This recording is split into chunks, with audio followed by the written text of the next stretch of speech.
Good evening, everybody, and welcome to this week's Midweek Geek. I am, as you know, the old geek, and I am joined tonight in order of their arrival because they're all lurking in the back room when I arrive.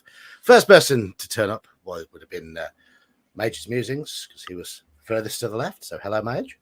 Hello. And then we have Saxius coming back this week. Hello, Saxius. Hello. And Elfbait. Hey. Hello, Elfbait. So what time did you log in, Elfbait? Because you were the last of the three. It's just funny because I was here like 15 minutes to the hour. So the other two were really, really early. I turned up Yes. with about 7 or 8 minutes to go and found the three of them lurking. Yeah, oddly enough, I can't see anybody else who's waiting, so it's not like No. the waiting room shows me anything. I had logged in to set up the Silmulstream, and then I just left it logged in. I wasn't sure if it would cancel it if I logged out, so I just left it logged in.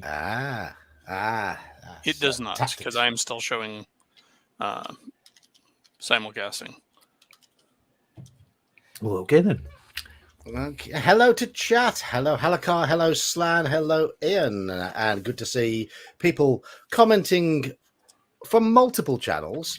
That means you are sharing the love. Hello, Daniel. We are simultaneously streaming this at Mage's Musings and at Elfbait, those two channels, as well as my own. So get that love and smear it over the internet. Share it around.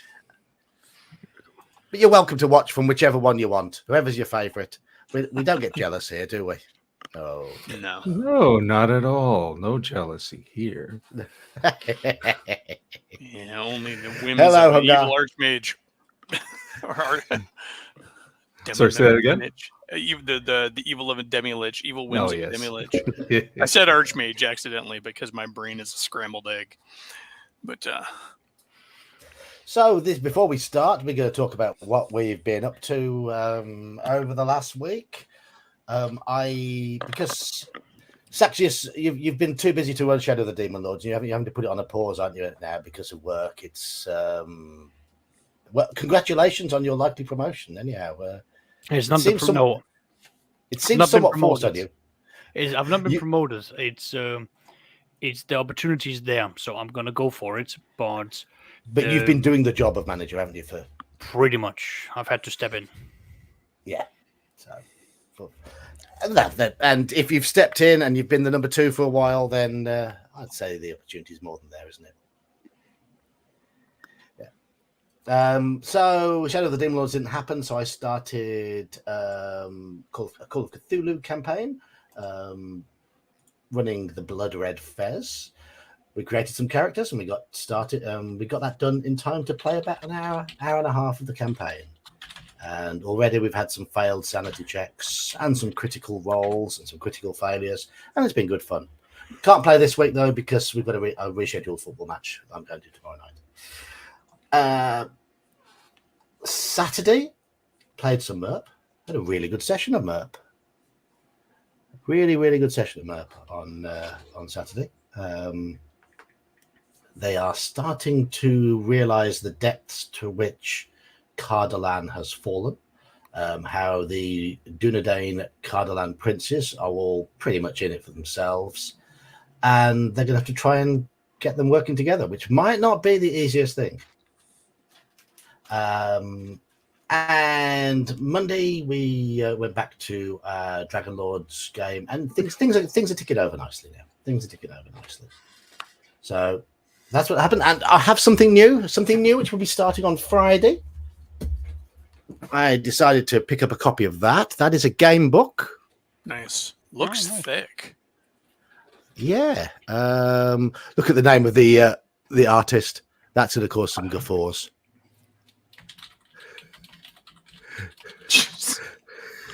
It's going to cause some guffaws. So that it didn't end up being one of the Nicholson ones, then, did it? No, sadly not. But the art style is very, very similar. You say it looks thick? Yeah. Yeah. Because I know that Nicholson did do their version of Beowulf, their game book for Beowulf. Yeah, I was tempted by that. But that's a conversion of the vampire story. You can play as any one of 3 different vampire hunters, or you can play as Dracula himself. But that's a typical fighting fantasy book. There's the difference in thickness. Good Lord. It's over 600 pages and over 1,000 entries. Can you imagine trying to write something like that? Yes. Yeah. It's basically fighting fantasy rules with a few new stats and a lot of extra routes through it, and the chance to play lots of different characters. So that's pretty good. Pretty good. We'll try that. We'll try that out on Friday. Ennio, what have you been up? We'll go around in the same order. Sean, what have you been up to? Just the usual. We played first edition on Saturday. Since we had one of the regulars out, the group decided to continue building their alternate characters. So they've got a nice little stable of characters building. Fought some troglodytes, then got a big loot, and then ran away to enjoy the spoils of their victory, as one does in first edition. Rather than continuing on the quest, they're like, "Hey, no, we're rich. Let's go back to where we're safe." It was very funny. And some OSE last night, the one game I'm playing and not running. Much the same. We got some loot and we're like, okay, let's no, we got some. We were gonna back out, but then it came late and we decided just to freeze. So we got to pick up where we left off the next time we play. Cool. And you've been making videos as well. Right. Got a short on the Find Familiar spell and the next step of the Evil campaign, which was rather glorious. Lots and lots of death involved. That was a fun one for sure. They went in with their small army and learned that you don't underestimate rangers. Well, he got his OSE one out too. I saw that. Yeah, I got an OSE one to conclude where they finally got home. So shifting gears, I'm only 7 episodes behind for OSE, but I figure I'm 2 episodes behind of Night Below. So if I catch up with that, then I'll focus on OSE again. Yeah, I like the fact that your evil group is using zombie versions of dead NPCs and player characters.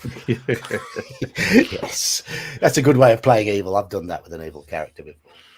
It's always amusing. Are you evil or are you just environmentally conscious? Like you're just recycling. Yes, the answer is yes. Zombie Ranchifus, yes, I spotted And him. Zombie Bob. And Zombie Bob, yes. Well, what's funny is Bob was killed by a bear, and Zombie Bob was killed by a werebear. Well, you have to level up the bearness to take out the zombie version. Because D&D zombies are pretty hefty compared to like your typical flesh eater. Sorry, D&D which? D&D zombies. Yeah, well, they're 2 hit dice, average 9 to 10 hit points, so you get a couple of them, and they form a nice little. They can take a couple of blows. They do a good solid D8 damage, and they don't run away. They're just a bit slow. Just to say hello to everyone else who's joined us. Sorry to hear you're back in the hospital, Hungar. That's shitty as always. It's your second home, unfortunately. Hello, Mike. We've got Justin here. We've got Bear. Hello, Bear. Hello, Echo. And that's everybody's chimed in so far. Saxis, you haven't done much gaming recently, have you? Hello, Michael. I mean, I've done over the weekends. That's the main ones that I've been doing. Yeah. So my Saturday group has finally, after dragging their heels and with me, well, unbeknownst to them, more or less lining up for losing my patience and having every single enemy NPC jump them in their home. They finally went on and have set up the stage for the grand showdown between the armies of the Bullywugs, who have shown up in about 100 or so numbers. About a warband of Kuotoas have shown up, and they've emptied out their magical chambers, so they've come decked to the nines for this fight. And a warband of Drow have also showed up, so they're about to witness the epic clash between evil versus evil versus evil, and just see how that plays out. The map I made for it is littered with both visible and invisible tokens. So I'm going to have a joy of basically turning around to the players and saying, right, you now roll for them. Because you just want to watch, well, I'm going to keep you active. Oh, And Beeve, you're new. Hello, Beeve. You've been watching our videos and doing so silently by the looks of things. I don't remember you commenting before, but welcome to the stream. and yeah, outside that, I got to play in a one shot where we were playing in Warhammer 40,000 as the Imperial Guard, and I got to be the sergeant. And I think I was the only survivor at the end of the entire thing.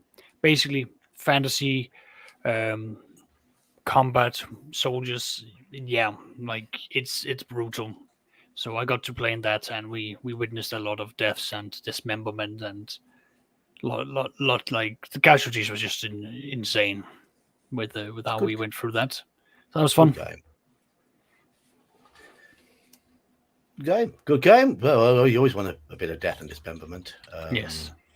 I managed a bit of that. Only it was to an NPC in the Blood Red Fairs. Started off in a pretty gory fashion, just to set the tone. And Elfbait, what have you been up to? The only gaming I've gotten into really recently has been in Saxius's Sunday game. Of course, you're playing in that. Yeah, where we had our first session. We arrived at the fort. We met the staff that runs the fort. A pretty strapping older gent of a half elf runs the fort, and then we were given our barracks and did some kind of back and forth role play between our characters to try and get to know each other. It was pretty cool, actually. We found out a little bit about what our first little adventure hook was. There's a local lighthouse that's been taken over by some traders from the fort who have been working with some pirates. And we went there, and then we got sidetracked by a bunch of ghouls fighting mermen. That was a weird encounter, but it was cool. I'm like, were the mermen just like sunning themselves on the beach like merfolk are wont to do, and the ghouls are like looking at them from the woods and just charged in, or what? But either way, we ended up fighting in the surf with the ghouls, and that was fun. I was hoping for a moment there you were going to say that these strange fishmen emerged from the sea while you were in the lighthouse. And then I'd have known that Saxius had been getting inspiration from Call of Cthulhu's The Lightless Beacon, which takes place in a lighthouse. But, no, but it was cool. We did a lot. The group it's fun as a play. I mean, if I seem a little overhyped, just because I don't get to play that often, I had a good time. But the group was really cool in that, like, we strategized a lot, and we have different experience levels. And although it is weird being in this group, because when we went around the table and did how long you've been playing, and I told them how long I've been playing, and I've got a combination of an oh damn and a genuine wow, and I'd never felt older. Like, should I just go grab my cane? Oh damn! Yeah, like an oh damn and a wow. It was a good game. Everyone cooperated. Everyone worked together. You communicated, and you asked for a map about the lighthouse that you were going to. So that was already a big plus. I made Saxius scribble on the fly. I'm like, asked the head of the fort. I'm like, do you happen to have a map of the lighthouse that we're going to? And the rest of the party's like, oh yeah, a map.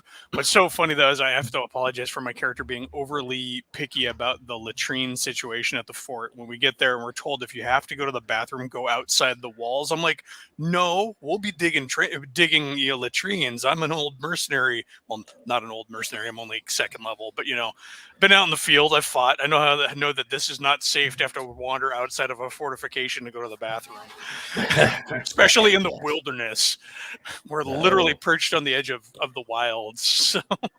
Well, yeah. and in doing so, you destroyed one of Saxius's quick plot hooks where somebody gets attacked while going out. I'm sure he'll have something crawl up out of our toilet, but. No, well, you did ask. Like, it was revealed that the traitors, one of the things that they did was they sabotaged the latrines before they more or less like got out of there. So I may have missed that part. Oh fuck!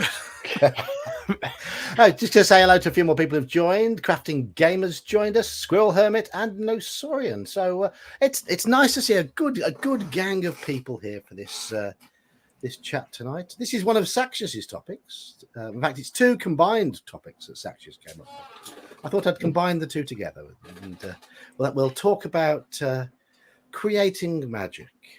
And we know that magic is created at the table whenever we play, don't we? Because we are magical souls. But I mean, creating magic in terms of coming up with your own spells, allowing players to come up with their own spells, and creating magic items, whether on the DM's end, creating new magic items, or allowing players to create their own magic items, or whatever we want to talk about on this sort of topic. Saxius, you came up with these ideas, so I think it's only fair that we unleash you first. Sure. I mean, it really just basically boils down to it starts more or less when you start reaching level 9, level 10, when you become a named character, and at least in the AD&D rules, this is when you can start, making potions, you can start making scrolls, the ability of crafting items out of magic is now on the table. And usually if the wizard at around that level starts looking into enchantment as additional spells, that's where you're going to start seeing, the players are going to start, trying to manufacture their own benefits of their own magical items. Or at the very least, they're going to start going like, how do we actually do this? These questions are going to start being propped up because they're now going to be having a much higher level engagement through the game. So for me, it basically boils down to when it comes to them making their own spells, the first things I tackle is mechanics, because that's the crux of anything. What are you trying to achieve? What I then try to more or less find out, what is it equivalent to, and then I get a rough idea of what spell level it's from there, and then we build from there. The pluses, the minuses, if it goes up and down in spell slots, and so forth. And then there's going to be a cost associated with that, as well as time. And now we're looking into the process of which the players are going to have to invest and almost have their own little side quest to go out and generate and create new spells. And equally so, if they want to create a magical item, well, that's now also going to be a big thing. Hungar's already preempted what I was going to say on this initial topic. Mm-hmm. Halakar, you mean? Halakar, sorry. Yeah. Crafting magic items in first edition was harsh. There was a lot of wish and permanency spells involved, and the drawbacks from casting them. Absolutely. Yeah. Absolutely. There are. There's a reason why first edition magic users would find potions of longevity a useful prize. Or you can go out and attempt to make those, but the point being that yes, it was a lot of things, but then also ask yourself, what are you going to do when the player suddenly turns around and goes, well, I don't want to lose the Constitution saves, so what if I sacrifice someone else's? I never thought of that. Totally valid for evil characters. Either that, or they can always try to up the level of the spell or whatever to do away with some of the, but let's complicate the production to counter some of the drawbacks. Yeah, or just go out and get more exotic items. Something that's a little bit more, be more than just the feathers of a griffin, the blood of a hydra. Is no, let's go out and get some hard stuff like. If you needed the soul of somebody, and my players were like, "Well, we're gonna go catch a ghost," I'd be all right, cool. Exactly. Find a way to catch a ghost. Find a ghost. Let's get the central eye of a beholder. I mean, there are many ways for you to, as a DM, to say, "I will allow you to circumvent the methods of a permanent thing, but we're gonna be doing some bargaining here because you will sign the dotted line with some blood." Well, this is the bit I like about the whole process, in that you can drop in. I will say now, I don't adhere completely to the levels regarding brewing potions. I have a number of times in recent games had magic using characters find recipes. Yeah. And if they have access to the recipe and they can find the ingredients, then they can start thinking about brewing things, or taking the stuff to somebody who can do the brewing for them. But John, there's more than one way to skin a cat. There is not Yeah. just Cat one skins aren't very recipe. useful in Magic. But Oh, yeah. I don't know. Displacer Beast is a very useful piece of fur. it looks Yeah, like of a course. cat, but it's not a cat. Well, it's the material in secondary, at least. It's the material component of displaced self. That is true. My point is like there are many ways that we can go about this, but the key part is that there are ways forward towards this, and without us even going towards permanency and wish spells, just look at the expendable magic. Wands, for example, once you start being able to generate just a simple wand, 10 to 20 uses of having something that you can cast as you go along, wonderful stuff. Now that is going to be great for the players as they move along. What's up? Oh, sorry, I thought you were about to say something there, Geek. Oh no! Do I look like I'm about to say something? No, you're just like, oh, you're treading on something dangerous there. Sax. No, Yes, no, you no, gotta be careful. No. that's my My point. But my point is like, yeah, you're pondering. But my point is like, before we go into like the permanent one, just look at like what are the expendable ones, and then they might be able to ask like, well, can we recharge it? It's like, well, do you want to put in the steps of being able to recharge? It's like, yeah, we would really like that. All right, are we going to now have once a week? Are we going to have once a month? Or is it going to be once every day? Because now we're going to start upping the scale from there. And you can already see how much bargaining I do with my players with this. Because my Saturday group I have not forced them, but I have a player who understands what kind of a person I am. So he has been cataloging every single magical property that they have gotten a hold of for the 2.5 years that we've been playing, from Hydra Blood to they still have an unhatched hippogriff egg. They have got a couple of Makes teeth. a great omelet. Fantastic one. Do these things have best before dates? Well, yeah, they do, but that's we'll get to that later. But we also have the teeth of a silver dragon, or the skeleton of a skeleton teeth of a silver dragon that they got a hold of, and a couple of other things that they've whisked away. Feathers from a rock as well as his blood. So they've got a number of rather exotic things whisked away for them to use, and these are the sort of things that they then have to expend when it comes to them generating magical items.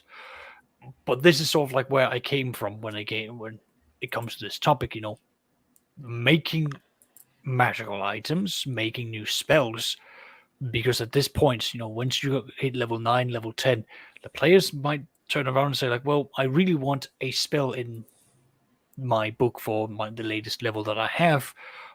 But rather than, let's say, having to go a level and learn it, or going out adventuring, why not just research it? Why not just create it? Why not take something else and go like, well, I like the idea of a fireball, and I don't want to just change the aesthetic of making it into an ice ball. Why can't I just do X, Y, and Z and change the property of an existing spell, and then it goes up and down in the spell slot that it requires? I mean, I'm going to ask one question now, though. So, have any of you here played a mage and made a new spell with that mage? And if so, how did you go about it? How did you approach your DM? But it's been a while. So Only the once. I had it laid out. This was like 20 years ago. Somebody else was DMing. I had the spell laid out, and then the character died, so I never got to make it. But the DM had approved it. I mean, I was playing mine. Go on, Saxius. You dive in. I was following through the process of a game where the mage, not me, but like another player, basically went through and they wanted to do teleport without error. However, they wanted to basically create platforms that they could then build around the world, so that they could basically gate or pop around pre-designated locations, as long as they circles. Basically teleport circles, yeah. But they wanted that to become a concrete spell, and they then wanted to be able to then know that they could create that using X amount of components, X amount of value, so that they could then teleport around to certain areas. And then it became a big discussion of like, well, what if someone puts a barrel in that area? Are you then going to have system shock, or die from having half of your feet inside the barrel? How is this going to work? And then, yeah. My necromancer. I made a cantrip. It's a 5th edition character, so it was a cantrip. It was something that could be pretty much freely cast, and he was a bit of an asshole, to be honest. Low charisma, thought too much of himself, talked over people, considered himself to be the boss of the group, and just generally sort of put his nose in desirable. And so I created, his name was Ferdinand, and I created this the cantrip Ferdinand's Frustrating Filibuster. And all it would do is when somebody was talking and trying to persuade, influence somebody in any way, he would start talking over the top of them, and it would give them disadvantage on any skill checks they would make when trying to influence people, because he'd had this cranky old nerdy magic user going, well, actually, over them all the time. And would you need a spell for that one? Just wouldn't a low charisma suffice? Well, it was giving other people. It was giving other people disadvantage. So that was the idea. And the DM was just like, that just so fits your character. You can have that.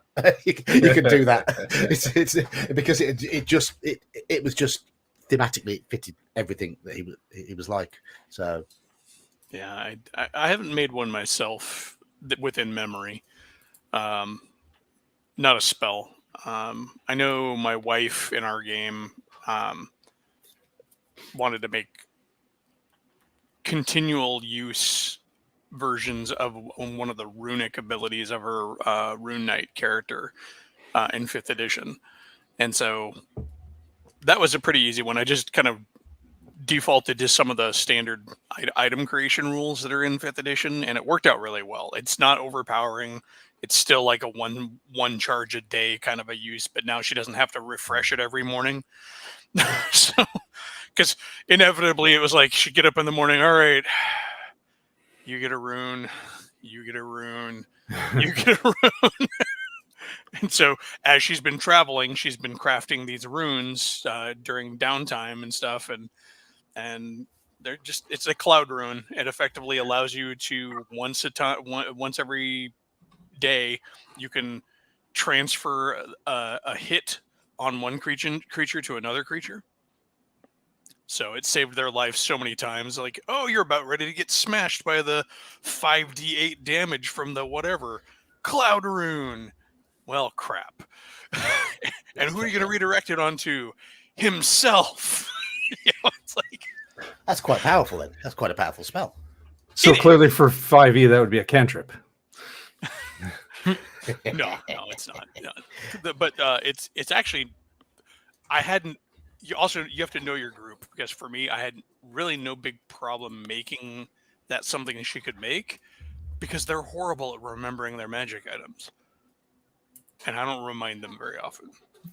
Like, my wife has for the longest time had this sword that allows her to do mirror image and a blink, and she never uses it.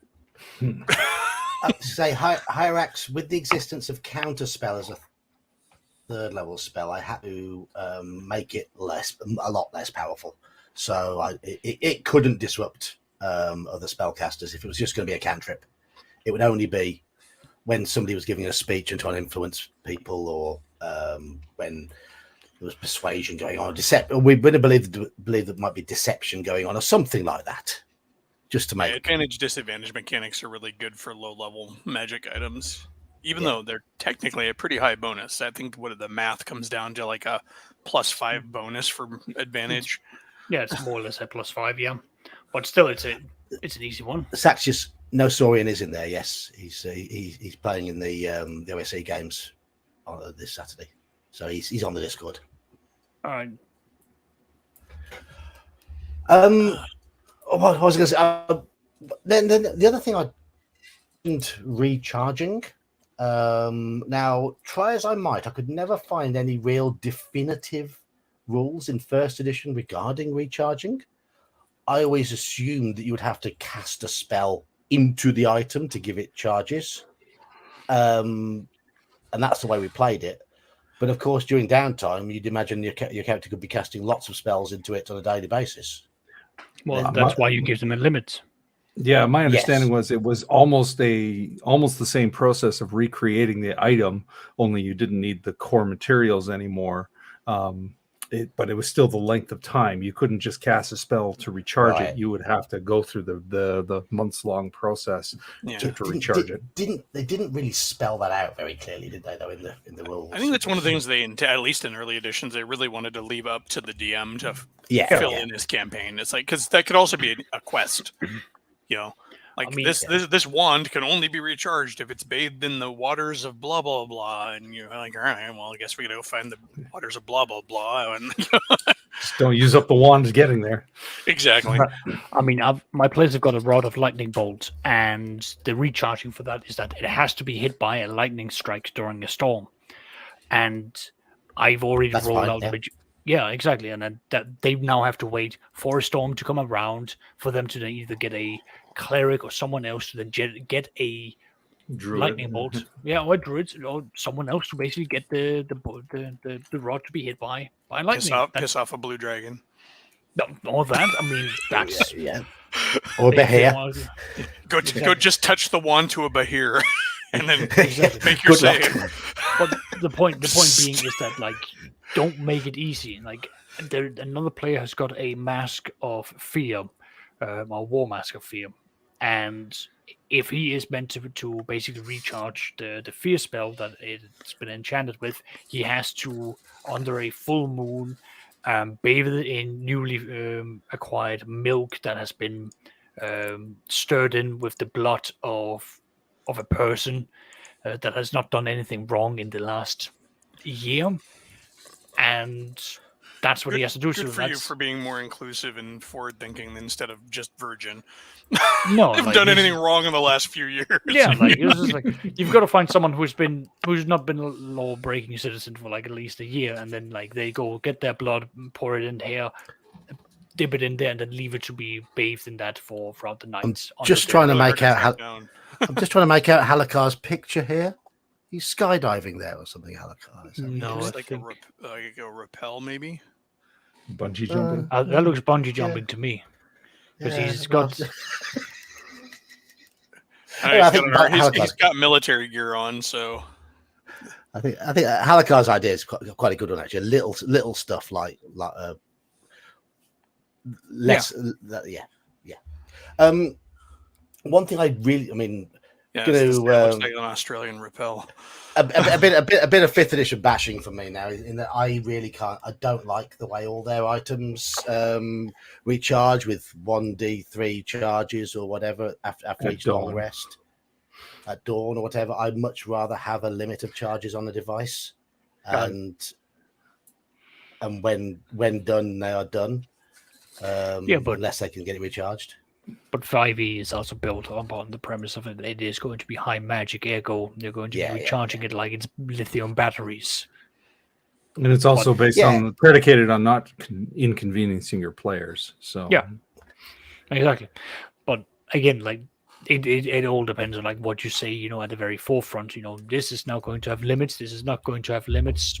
You will find the balance as and when. But that's just the core bit that they made. It was one of the first house rules I made was to get rid of that and to bring in ones that had 15 charges. When done, they're done. That sort of thing. Yeah. And again, like that's still a valuable magical item that a group can go out and make. And I don't think something like that should be a overly complicated item to make. You need something worthwhile to, like, if it's a wand, worthwhile piece of wood. I think it depends what it does. I mean, as Halakar says, like a wand of light or wand of magic. Exactly. Like if you're making the wand of summoning red dragons, then it should be really tricky. Okay. Right. Come on. I am dealing with. Yes, you are right. By technicality, I'm dealing with pedants. Yes, we are pedants. Have you ever met a gamer? Apparently, a gamer. Any gamer? No. We're definitely wibbly wobbly on this train track, but yes, it's kind of a Thomas the Tank Engine kind of effect. It is. But the point is, like, the lower level spells that you would have for like things like Wand of Light, even like hell, I would love the concept of like you've got a wand of dancing light, so you just summon out a bunch of glowing balls, and then you can basically have those like fly around and be your guide. Those are really, that's a useful spell. It's a useful thing you can have as a group. I can see uses of that, and I don't see that being a particularly challenging thing for a level 9 or level 10 wizard for generating. Like, yeah, it might be taking a couple of weeks, maybe a month or two, with a little bit of like exotic things, but at that stage I would be expecting the group to have at least some exotic items. Yeah. But again, I'm maybe having too high standards for some players. I like to pepper my campaigns with a lot of low level, almost folk magic too. Stuff that can be made just gathering the right ingredients. It's got dark in chat. They've got dark. This is the sort of thing you'd have for a Cthulhu campaign. But I think it's good to be pretty flexible on magic items in their creation in games, because I mean the game setting, even in AD&D, there's lots of magic items around. There's a reason why there's the joke that there's a factory plugging out +1 swords. I mean, when it comes to even things like that, like I like to bring in my personal house rule, which is not all magical items are created. Not that someone sat down and like imbued it with magic. I often like that if a player starts at level 1 and plays throughout my campaign all the way up until level 5 or level 6 with the exact same weapon, I will automatically bump that up to being a magical item, as in they will immediately get a +1 status. And for that character, for that weapon, there will be a unique quality given to it, because that item now is becoming a part of their legend. And at level 5 and level 6, you are looking at local heroes, local legends. Ergo, that's how I go about it. And that's why I have more or less gone down the route of there is a story behind every magical item. There are very few that are actually produced. The ones who are produced for purpose. And those purposes are usually for specific people, for specific tasks, very niche things. And that's how you then come across like picklocks, who are very great because you can, what's it called? A thief is able to basically whistle and they will appear in their hands. They can be left a mile away from where they were, and they can whistle them into their hands, so they can go into anywhere, simply whistle, and they will appear in their hands, so that they can basically do a easy entry for anything without having to worry about hiding them on their body. Yeah, there's a good example, even like one of the Critical Role streams, not to necessarily invoke the ire of everybody, but the one character just wanted daggers that would return after throwing them, and so like he's got a couple of daggers that he can throw that come back to him. Is it gonna break the game? No. It saves him carrying a bandolier with 10 of them around his waist. Not to mention it's those little things as a DM that you can do to like help a player feel super special and cool, and not really give them too much. It's like back when I used to run 2nd edition. You're much too kind. And I would have like the lineage chart that it was lineage is like more not like in the current sense, but it was just a D100 chart of things that made you stick out from the bog standard rules as written. One of the options was a family heirloom, which could be a +1 weapon. Yeah, your first level and you're setting out with a +1 sword. You are not gonna break the game. But now the player has that background and that feel of, hey man, I got the sword, and that character held on to that +1 sword forever because it was a family heirloom. He may have side holstered it, but but he's not going to just get rid of it. Exactly. You mentioned that the plethora of +1 weapons is so ridiculous. You think there's churning them out, but I mean, I think that's easily justified by the fact that we haven't talked about clerics also have the ability to create magic items.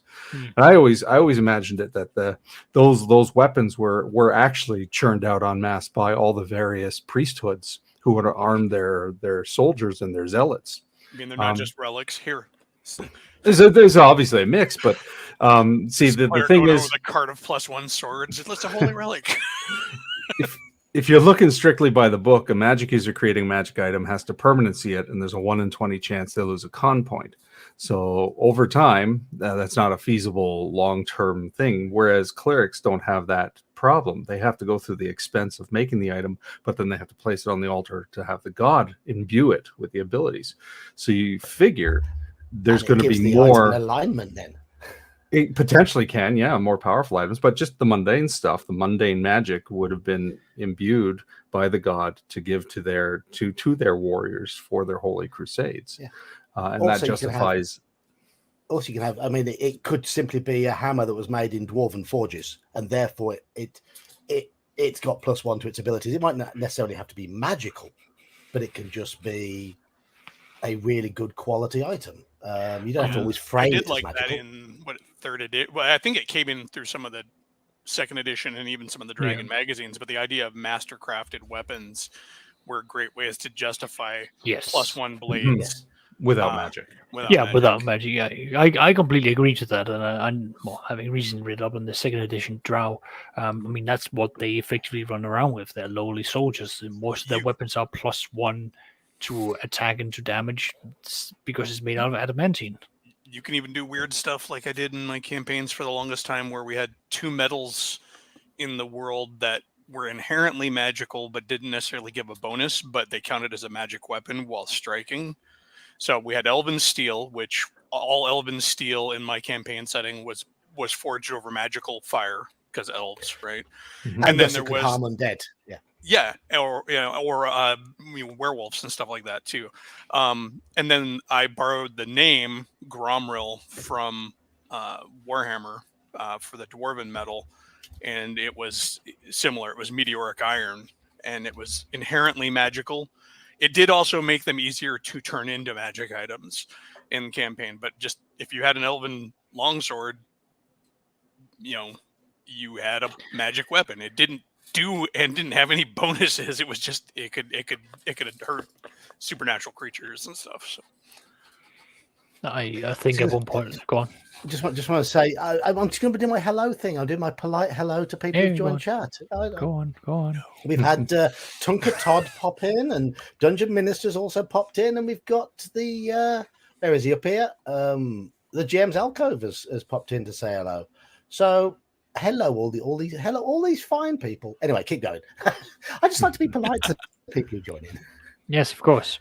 I ran a Pathfinder 3.5/Pathfinder game about last year, and one of the things that they came across was a magical anvil, but it was specifically built for fire giants.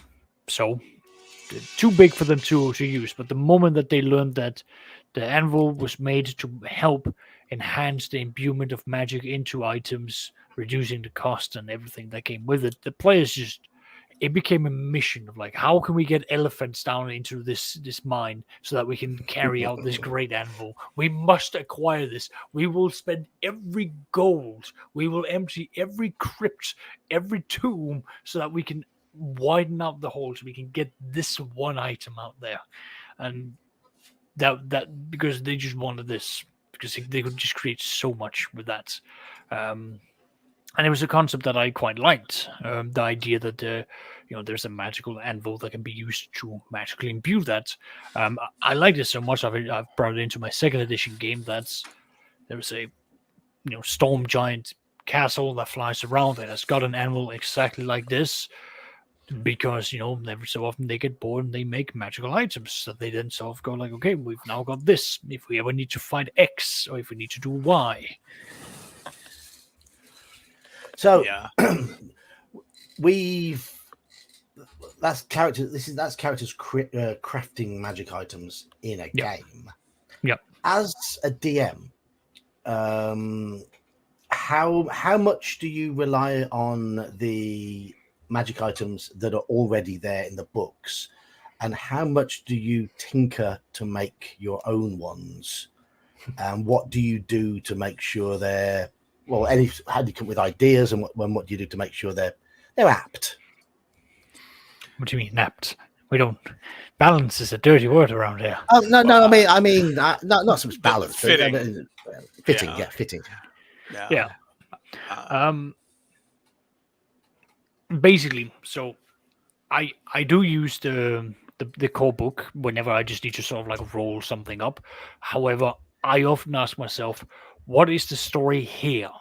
And if I roll up something that does not fit in, then I have to make up what is the background of that item, because there's got to be some reason for why this came in to this world. There's got to be a reason behind it. So sometimes I might basically roll up and say, right, stock standard, here is what you get, simple as. Other times I'll say, right, these are not just boots of spider climb. These are boots of spider climb, but you are able to basically just have your feet on there, and you can use your hands so that you can still fight. So then I start basically changing smaller aspects of it. It's not until we get into like really powerful magic or magical items that I start saying, right, now we're gonna go a little bit more bonkers with what can and can't be done. But that's when we start looking at either the equipment of lower to mid-teen heroes that you've acquired, who have all had those items with them for long periods of time, or you're looking at an item that's been specifically crafted by or imbued by a number of different mages throughout the ages. Each of them, each party that's gotten their hands on, have all added their own additional thing to that item. So to me, it is very much down to what is the purpose of the item, what was it used for, who used it, and what's the story behind it. Because every time they do identify, it's story time. I tell them the story of the item, because that's how I interpret that identification is used for. You get the information of the magic of the item into your head, so you understand what you hold there. I mean, I don't think I go into quite as much depth as in terms of having a story of the item, but I think I probably should.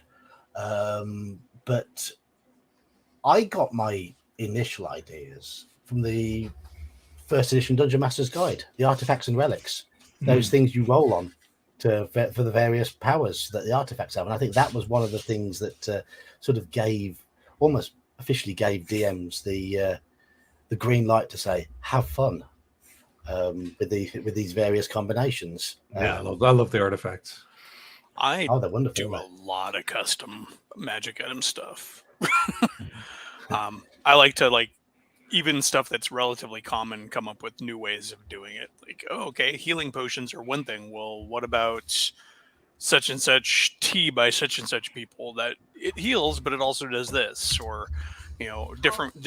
A lot of times it's subtly reskinning and stuff. But I hate putting a decent magic item out there that's not named with some sort of history to it. Kind of preemptively because of my players. I mean, honestly, they're gonna ask me what's the history on this. So I kind of just do it ahead of time. But yeah, there's a brew that's available in my campaign setting that it's made by goblins, and if you drink it, it's cool, it'll heal you. But if you're not a goblin, you have to make a save versus poison, or get the poisoned condition for a full day in 5e. Because it was nasty. I even essentially made Red Bull for the game. Nice. I'm like, it's a minor herbal thing that removes levels of exhaustion, up to 2 levels of exhaustion, but no more. So it won't keep you from dying. But when it wears off, do you gain an extra level of exhaustion? I didn't write it that way, but no. There are herbs in MERP that do all this sort of thing that you can become addicted to. That's one of the things I've done a lot of custom work, especially considering playing 5e and using D&D Beyond, where it's got all the stuff that I can just do the homebrew daily stuff real quick. I have a big list of fungus and plants and things like that are just things that the players can find, that they can do one. There's a blossom that if you find it, you can use it quickly in a concoction to get a speak with dead. Right. There's I've got Wizard's Weed, which actually boosts your spell level for your casting for a bit. It's a special blend that wizards use, and one of my players pinched a bit of it when they last met with their big wizard NPC friend that they always go to for information. They stole some of it, and then they felt a little bit more magically inclined after they smoked it. So I'm the opposite. I'm like 99.5% just use what's in the book. Occasionally I'll come up with a variation, or I'll use a variation that's in a published module, something like that. But yeah, for the most part, I'm kind of skimpy with the magic that I give out. So it usually has some sort of meaning. There's people find the stuff, and they my group, for example, found a bag of holding, and they were over the moon, but then they realized just how much it was worth. They said we can't not sell it. It's just too valuable. We need the XP, right? So things like that will come up. The exception is, in my 5th ed game, but even my 5th ed game, it's sort of I created 2 magic items that are available to be found, but they are in relation to my house rules, because I use a house rule that limits cantrips. So I created, for the Harry Potter fans, the Hogwarts wand, which, if it's fully charged, allows you unlimited cantrips, right?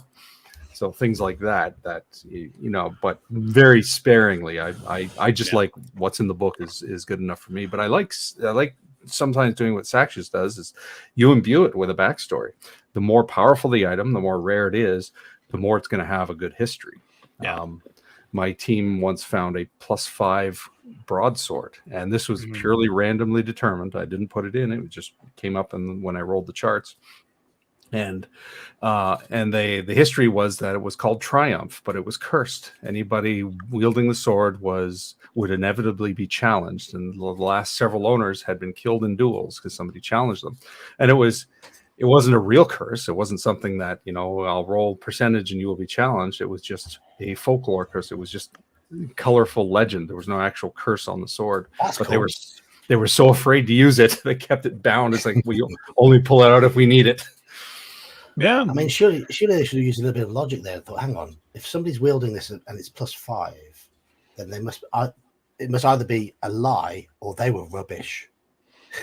Because if you're fighting with a +5 sword, you should win. At that point, as the DM, you would almost ask the player how much of that is metagaming and how much of that is your character. Mm-hmm. But they were afraid. They were afraid. They took it seriously because they thought it was a legitimate curse that had been put on the item. So I do like building magic items that have drawbacks. Yeah, I think that's why I brought up Michael's comment here. I think the chat have started going down that line now. So I think this is a good thing to discuss. I had one of my players find a dose of a thing called Homebrew, that was essentially a combat drug, effectively, in short terms, for a fantasy setting made out of devil's blood and all 12 herbs and spices, but it gave them temporary hit points. It gave them in 5th edition, gave them temporary hit points. It gave them damage resistances, and like a 2-point strength boost, but also caused them to rage out effectively. So they were like having to, they became a great combat monster, but then if they ran out of enemies while they were still under the effect, they'd start attacking the rest of the party. As B says here, I like putting in negative effects, but they're rarely equal to the positive effects unless there's a point. Unless there's a point to it, yeah. Often be quite minor. As I said, I like the artifacts and relics from 1st edition, especially when they've got often minor drawbacks. Things just as simple as severe body odor and stuff like that. They can just add a bit of, I don't think is flavor the right word. Odor, I think should be but yeah. I had one of the magical herbs that, like, sure, you can use it, but then you're going to be asleep for a day afterwards. So, because it had a massive soporific effect. It doesn't hurt you, but it pretty much makes the party sit around going, when's he going to come back from Dreamland? Because it gave you a use of divination effectively, but it put you on your ass for a day, like a full day. So. I don't know if Mage, you probably noticed in our OSE game, I like dropping lots of little bits and bobs in that give you not necessarily magic things, but little minor effects here and there, dotted around the dungeon. Like the river that gives us that bonus hit point. Yes, yeah. If you get suitably wet in the river while you're wet, you have a bonus temporary hit point. Mm-hmm. You found mushrooms that give you a variety of effects, depending on whether you pass or fail the saving throw. I mean, you've already worked out that there's one of the mushrooms does absolutely nothing if you pass the saving throw. If you fail the saving throw, it heals you a hit point. After you feel sick first, but then you recover a hit point. It's no little things like that, little things that turn things on their head as well slightly. I also like to do a lot of magic items that are specifically culturally flavored, to where they're not necessarily always obviously useful. For example, in like a Celtic type of community, they might find like a hero harness, which is essentially like a big old belt with a gnarly like carved buckle, and they're like, okay, cool, I'm going to put it on, and it'll function like armor, even though it's just covers their waist, but they're not going to necessarily see it. Or they might find it, an animal totem thing. I mean, there was one they actually found that was just a necklace with a bunch of dried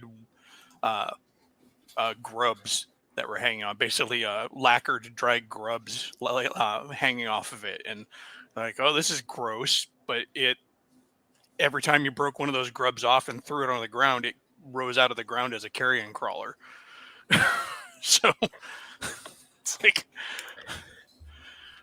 yeah, a limited number of grubs on there, but yeah. And it's just the idea of having items that are not necessarily. I mentioned it in another stream, like the blacksmith's hammer. That was the most powerful item in like several adventures of a campaign, but it looked like just an ordinary rusted hammer. Blacksmith's hammer sitting on his forge. I like doing unassuming magic items that have significance within the cultures they're in and are worth taking, but may not necessarily attract the treasure-eyed adventurer. It's just like in one of the last temple I ran them through. They came to a room where there was a pile of skulls in the middle of the room, and they're like, "Oh, this is unpleasant." I'm like, "Yeah, but they're all well cleaned and nicely manicured and kept up." And each skull turned out to be the skull of a philosopher, and you could ask a question of a skull once a day if you wanted to. It was a library. It was just they were all in skull form. That's cool. No, yeah. That's a different way for a non-literate kind of a society. It was a good way of having a repository of knowledge that made sense in the campaign.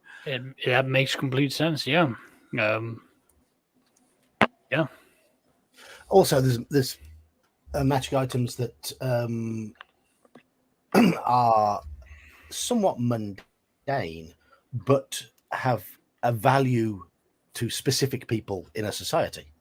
I mean, adventurers might not be particularly interested in an ever-burning piece of coal that's at the perfect temperature to bake perfect bread, but the baker in town will certainly pay them handsomely for it. Yeah, 5e has a good mix of those now. They have like the spoon of stirring. It's just they have a cape of like glorious blowing or something. Like it's basically a cape of billowing. It's always billowing in the wind, even if it's not windy. It's like so you can stand there and look all fancy. I mean, I know there was another player that told me about that they got their hands on a candle where you would just flick your finger and then bam, it's lit, and then flick your finger again and it's off, and it would never burn out as a candle. And it's like that's perfect for wizards. You can, because it's always the whole thing of like you're going to be reading into the night. Well, now you've got basically a nightstand or a piece of light, so you can always have that. We had liar's cheese in my campaign. Cheese, but if you ate it, you could only tell the truth for an hour. Yeah. I like the idea of for Halakar here making healing potions become addictive. Yeah, I mean, there are many ways you can I go could about say it. maybe see doing that with some healing potions, or if you're doing a dark fantasy type of campaign, it would be fitting. Definitely. I mean, there's also the whole like, oh, what if you start chucking multiple potions in? Well, now you're going to get open that wonderful table of multiple potions of Yes, multiple and effects. potion miscibility. Yeah, Exactly. I hope you can survive an internal explosion. And the whole question is like, oh, but what if I take 2 healing potions at the same time? It's like, well, one after the other to heal up. It's like, well, are they 2 different potions? If so, let's get the chart out. Because who said that they were made by the same methods? Well, the one thing I do like about to kind of mention Mage's response to Halakar here, I did like that the lowest rung of healing potion in 5e, which isn't as potent in 5e as say like a regular healing potion would be say in AD&D, is just an herbal mix. It's not even magical. You can make it with an herbalist skill. That kind of makes sense. And I have those things like they're available in almost every village. Yeah, that because makes sense. you're going to have a healer. That certainly does. I just thought I'd bring up Halakar's comment here. In this, The Yogstone. It never seems to be more than 30, but Let's see. 30 must be the Pulling up limit. D&D Beyond now. Where's my homebrew tab? Yeah.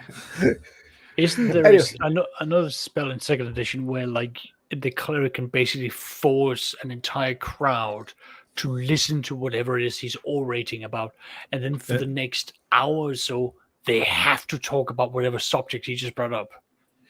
Enthrall, right? I think that's the one. Is Yeah, that I the think one? so. Okay. It's Or a it might great- be water cooler talk. That's, I guess, a good name for it too. That's a good name, yeah. Has anybody? Here's one that I've done a couple times. But do you ever do magic items that are like overly specific? Yeah. Yeah, sometimes. Because I did a skull based one that it was only effective against the basically the race of the skull that it was taken from. And it had a fear effect. Basically, you could chuck it at him and it would cause fear, kind of like a fear grenade. But and I was inspired by the Tathlum, the Celtic, brain balls that they called them, where they would basically make them out of the gray matter of their enemy and then chuck them at them to curse them. I've never done anything like that. When you said specific, I was thinking like specifically geared to the game or a scenario or whatever. Oh no, I was thinking the like item has a one specific use. Very neat kind of usage. Dungeon Minister's suggestion here: dagger +1 against Steve. With Steve. God damn it, Steve.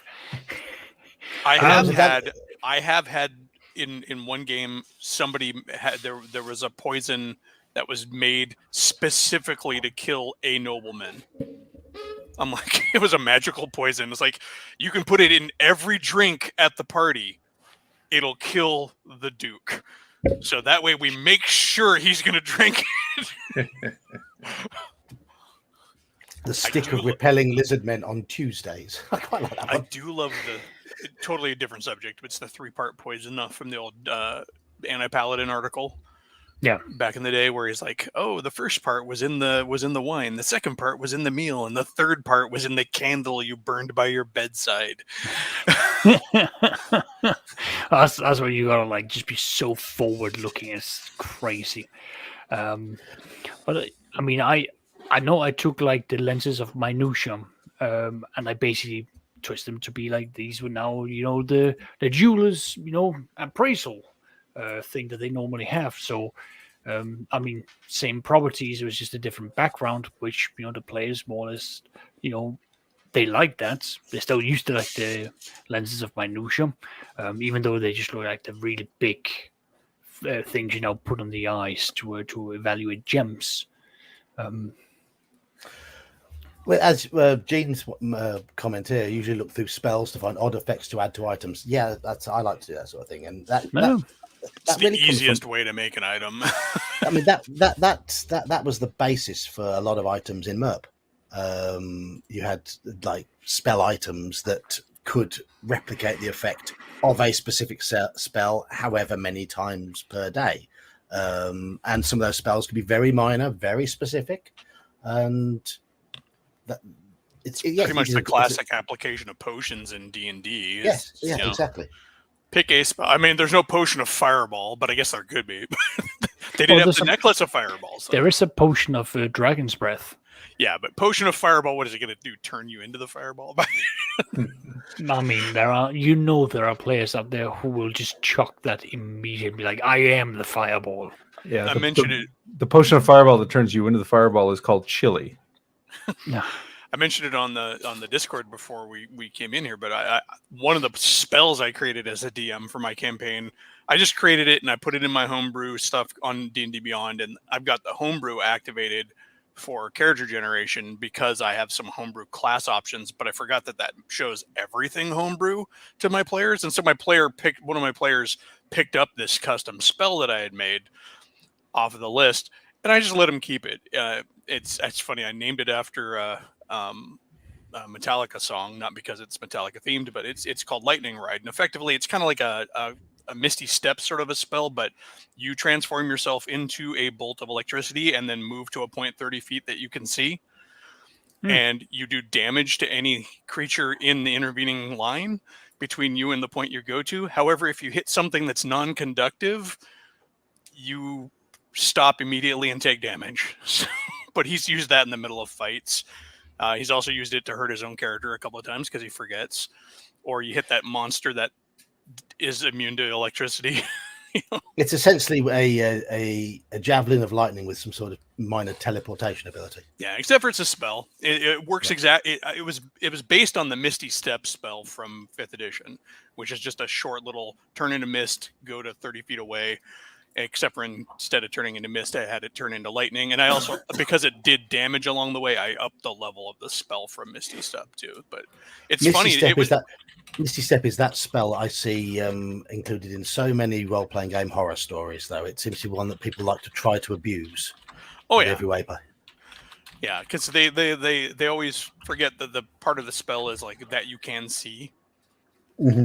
Like the target has to be someplace. I want to turn a Misty Step into the other room. Okay, you hit the wall. Yep. Yeah, so people do subtly forget those little clarifiers. I do have to say it made me smile though the first time I saw a player actually using a spell I created in game. So no.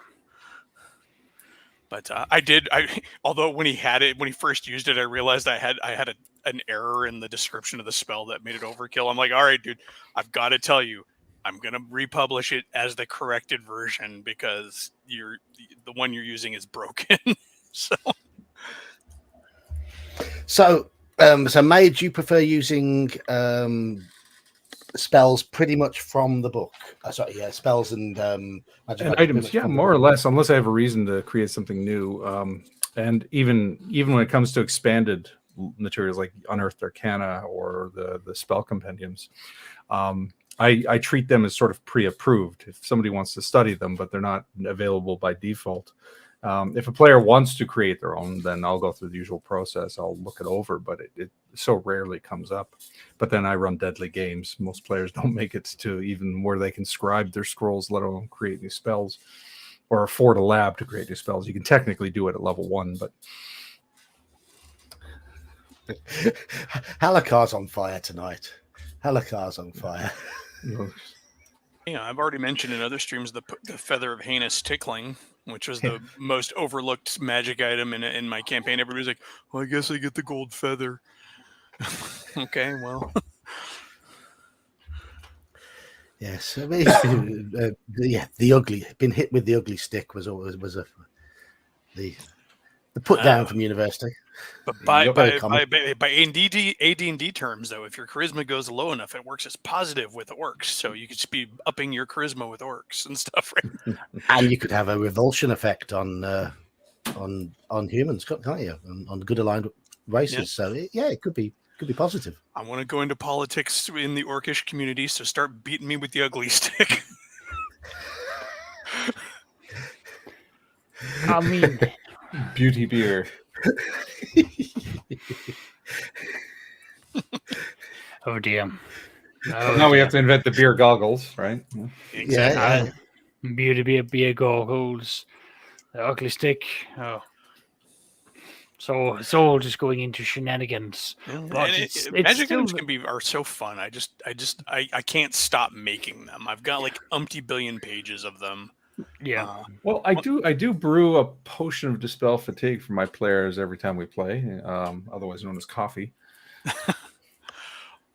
I found my old AD&D campaign notebook the other day, and I have like 5 pages of nothing but magic cosmetics that I wrote up back in the day, and not like in the goofy Avon fashion sense, but like things that made sense culturally. Like, you might go to some Middle Eastern or Egyptian themed setting where they've got like the kohl around their eyes and it does X, or perfumes and and body oils and stuff like that that are potion like but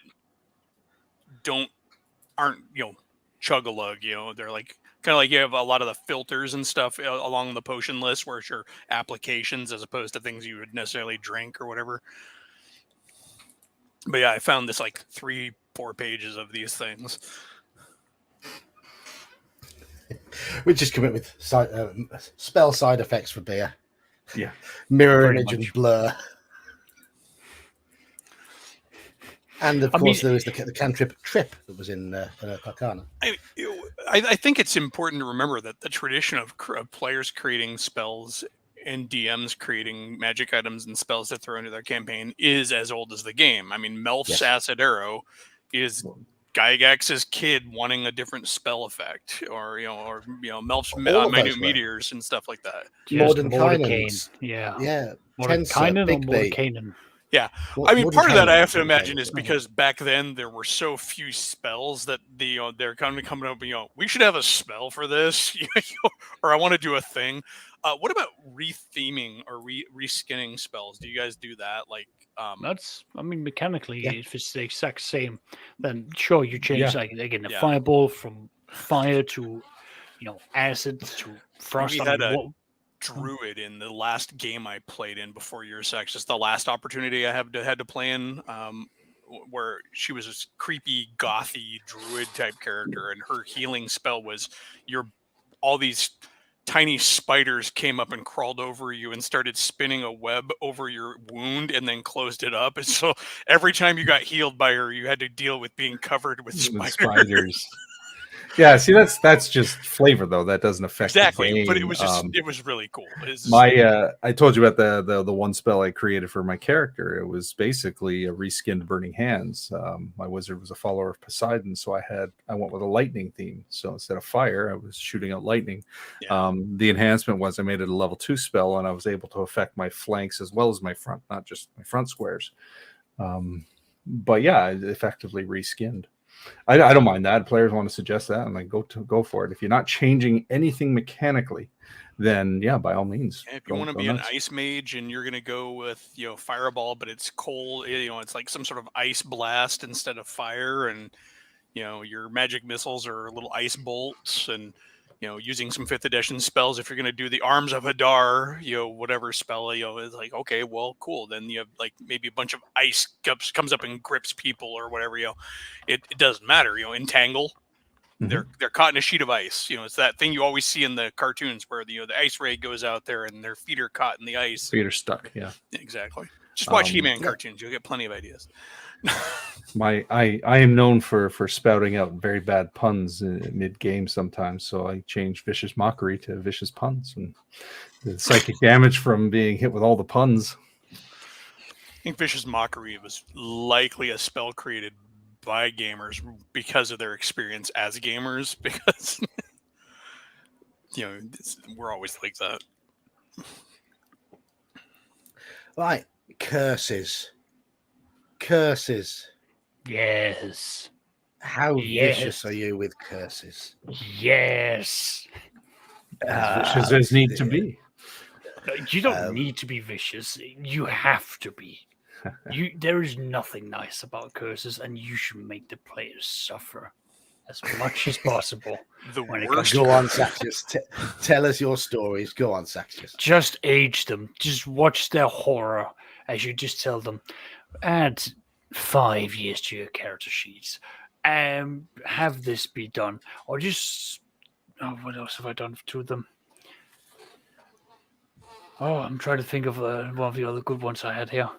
While you're thinking, my my necromancer got cursed twice actually during the campaign. The first time it was what's this interesting red liquid coming from this very strange fountain-like receptacle.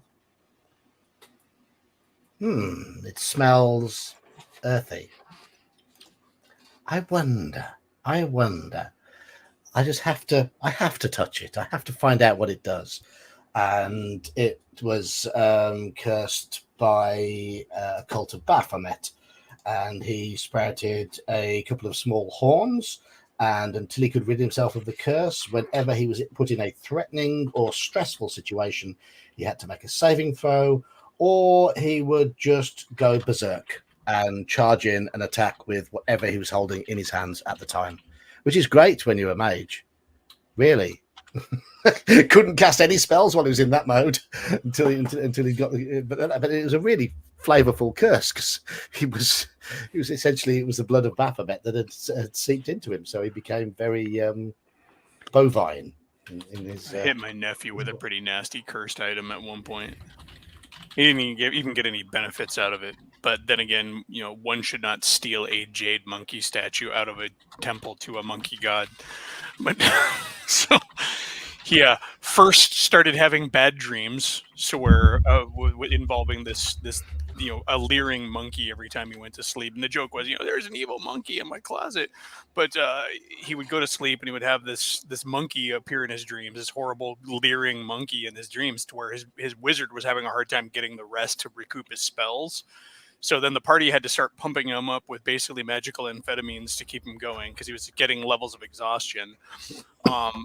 And as the curse progressed, he would then start seeing the monkey while he was awake. Like they'd be in a bazaar in a town or something like that. And he'd look and he'd see like the monkey in the background, and then he'd walk by an alley, and then the monkey would be down the alley, and then eventually actual monkeys started showing up and following him. And if it had been progressed, he would have eventually been jumped by a group of like 10 to 100 monkeys that would have torn his character apart until he. Oh, lovely. Nice. It was a very Lovecraftian, monkey-themed Yes. curse. And if anybody knows me, I like monkeys. So, So I think with curses, I mean, it comes a point where if you've got a DM who reads a bit of Lovecraft or plays a bit of Call of Cthulhu, and the DM decides to drop in some cursed items, it can be much worse for players.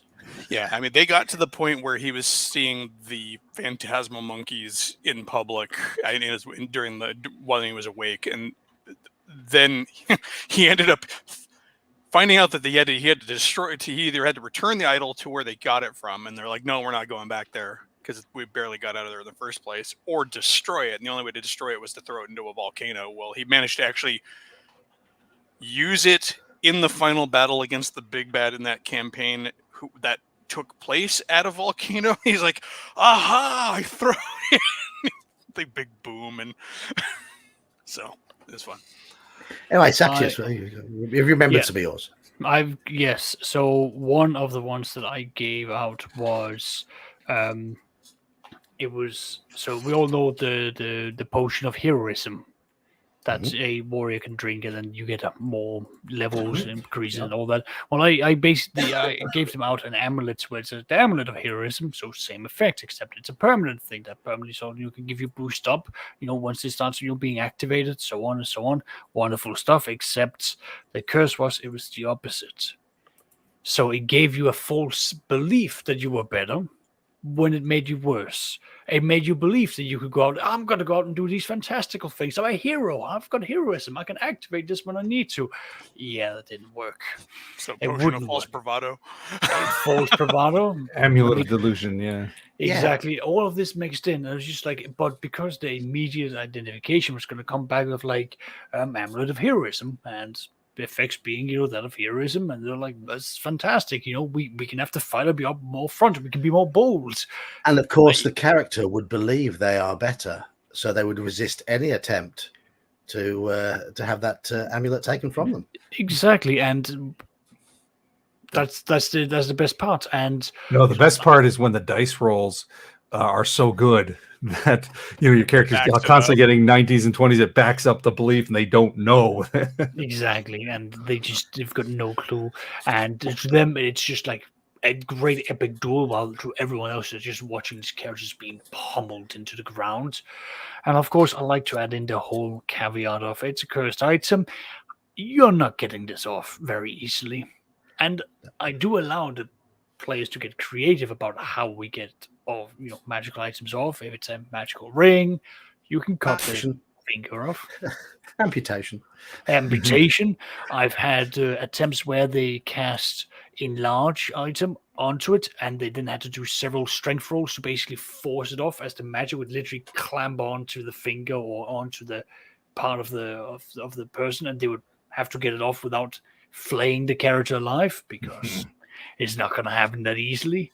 You're fighting magic with more magic. Usually the magic of the cursed item is stronger, so I hope you brought you lots of butter. And with this delusion, I mean, yeah, two people in chat came with exactly the same idea straight away. That exists already, that delusion effect. Yeah, there are potions of delusion and whatnot, but still, every pub. How am I going to? Every pub has them. Every pub has potions of delusion. Beer goggles, all of these other things. My point here being, I like giving this sort of things to my players, where there's an immediate, really good thing for them, and if they then decide, like, we're going to keep on pushing for the identify until we are absolutely certain that there is nothing else in there, if they can't find it. We're going to play a very simple. We're going to play a very simple game now. I want you to work out what my favorite magic item, cursed magic item in existence is. I'm not familiar enough with the published ones off by memory. Yes, you are. Yes, you are. Okay. That's. I'm gonna have to say what I'm drawing a blank. I'm gonna have to say what else said. I am not familiar with the. I mean, even if I am, I'm drawing a blank. and I've told you both wrong. No, because I actually have not read the goddamn. I think you'll find you do know. You do know. Are we on about it's Ghost of Salt Marshes? There's something in there. It's probably going to be a ring. No, there isn't. Well, then stop it and get something to the point. Being contrary. Exactly. Potion of contrariness. The ring of contrariness. Oh yeah. I absolutely love it. I love it when a player's got one of those. No, you don't, John. Yes, I do. Speaking to Saxius a bit, I did do the one elemental gauntlet for in one of my campaigns where the cleric put it on his bunch. I think I've described it as a bunch of stone rings encrusted in runes that are held together by iron chains, and he like slipped his arm into it and then had like a big old stony gauntlet at there, and he's like, every time he would hit, he would do like plus 2d6 damage. As long as he kept hitting, it would increase by one more d6 after that too. So he like hit for plus 2d6 with it, and then the next time it would be plus 3d6. But every time he used it, it would be a 5% cumulative chance of him going into berserker rage and attacking the nearest opponent. And by the time he failed that percentage check, he was up to 9d6 additional damage, and then went berserk on the rest of the party. They literally had to pull his arm off to get the thing off of him. And they're like, "You're the cleric, heal yourself, you dick." I mean, my players have been accumulating all of the cursed items that they find along the adventures, and they've been keeping them in a glass cage where twice there's been attempts of stealing from them where they are the people from Friday the 13th series. Yeah. Pretty much, yeah. But they've got some interesting ones of just like, here's a sword, it's a +2 for normal, plus 5 if you fight against these monsters, but you go berserk, and when you're finished with the battle, you go so crazy you run into the woods and you basically become a hermit there. Because I remember I got that specifically because I was reading Pendragon, the system, and one of the side effects of your character invoking their passions is that if they fail their passions, they become so passionate that they strip out of their armor and run to the nearest woods. I love Actual like you mechanic. could do like I would love to do like the Emperor's New Clothes magic item. Somehow pull that off. Yeah. Yeah. Well, I mean, everybody, it'd be right up there with like the Head of Vecna story. I'm sure everybody's heard the Head of Vecna tale. No. Have you ever heard the Head of Vecna tale? Oh my god, it's like a classic in gaming circles. Supposedly, the Head of Vecna, where you have to cut your head off and put the Head of Vecna on, and like it's one of those did it actually happen stories. But yeah, the Head of Vecna is one of those tales. You have to cut your own head off and put the head on before you die. Well, yeah, because like everything else Vecna-wise, and what it is the story. The way the story goes is that a DM, after having talked up all the various other Vecna items, that all require you to replace an existing body part with the Vecna part, right? Yeah, the hand of plants the, the seed that there is the Head of Vecna in the campaign. And it's a Knights at the Dinner Table thing, I think is what Herax is saying, but it's kind of made it into the popular. But yeah, it's plants the seed in the campaign to where they eventually find this what looks like a severed lich's head. And they're like, this must be the Head of Vecna. Here, cut my head off and put it on right at the last minute. Right. I got to pass on that, thank you. But like it or not, like them or not, kind of real quick thing on magic items. If whether or not you like feats or not in your games, they do make a great additional route for magic items. Magic items that give a feat instead of a spell effect are really useful too. I know for a monk in my game, he found these fist wrappings that were done up with all sorts of ancient characters, think like Chinese characters or whatever, and he like wrapped them on there, and it gave him the knowledge of the master that used to wear them. So he got a couple of extra feats that allowed him to be a better hand-to-hand combatant, because monks need that. It's funny that you say that, because I did in my real life game, my group did get a basic gauntlets from it was supposed to be like the gauntlets of a wrestling knight. So the person who wields or uses said gauntlets, they are now able to basically have grappling as a feat, so a much more improved version of grappling, so that they can actually go and take people on hand to hand. So that was a major thing. The group's just not decided that they're not going to use that, because none of them wants to get that close. Speaking of cursed items that are useful, I remember, wasn't me that made it, but another GM who did it. It basically had an item it was back in AD&D, so encumbrance was important. Its only deal was to increase your encumbrance. It was an incredibly ornate looking item, so it looked like it must be magical and important, and it had a magical dwemer, because of course it was magical, but it resisted like quick and easy like identifications and stuff, so it would require more advanced magic to figure out its secrets. And so the idea was that. I think one had that cursed lodestone. Maybe that's what it is, because I think our DM made it more tempting by making it seem like a magic item. But yeah, it's just, because you didn't want to get rid of it, because like, I got some sort of palantir and it's all gold and jewel encrusted and stuff. It's gonna be worth something, and you're like, God, I can't. It's so heavy. I'm a fan of withering curses. Oh yeah, and not ones that are easily removed with a remove curse, but one where there's a process. And I think you can, because I mean, you can make adventures out of it. The character's got to find the cure before it kills them. But also it grates at the players. The whining begins, and it's the kind of whining you can just enjoy, because hey, you're playing a game about fantasy and sorcery. Something like this is going to happen. Curses are a great way of pushing a plot hook, aren't they? And getting I don't think my players invested. hated me more than after I read the article on curses in Dragon Magazine. I was all supercharged. You want to try them all out. Well, yeah, it wasn't individual curses. They were talking about how to do divine curses based on deities. And that's actually when I pulled it out on that one thief who decided to try and use stolen piety to try and heal somebody. Nice. But I know we had somebody get cursed by Lolth once, and that was fun, because it started out with, there's a spider in your bed. You put on your helmet, there's a spider in your helmet. Yeah. You go to eat, and your bread is full of spiders. It was just spider here, spider there. And then it progressed to like, you go out to the privy.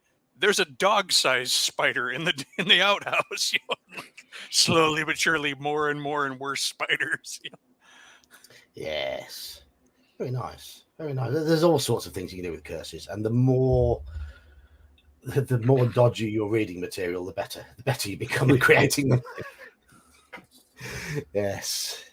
Yes. So curses. Yeah. Thumbs up for curses. I like them. I like the way you can just. I mean, when it happened to my necromancer, he was absolutely driven to pursue any quest that might rid him of the 2 curses that he picked up, and he completely derailed the party's entire campaign because he was evil. He lied and cheated, and told the rest of the party that this was obvious. This is exactly where they all needed to go to find the whatever it was. It wasn't. It was just where he had to go to get the fresh beating heart of a black dragon that he'd been told he needed. So it was like right, we're going that way, and he just lied but it focused us, and that's the best for me. That's the best thing about curses. It really gives the players something to work on, especially if the curse is getting worse over time. It creates panic. So a favorite made up magic item in a published module. Because there's always made up magic items in published modules. Was often. Mm-hmm. The question is, can I think of a favorite? Yeah. It's not that I run a lot of modules. That's my thing. Everything's very much. It could be a campaign setting or something, an item that fair enough. An NPC has in a campaign setting. Think of anything?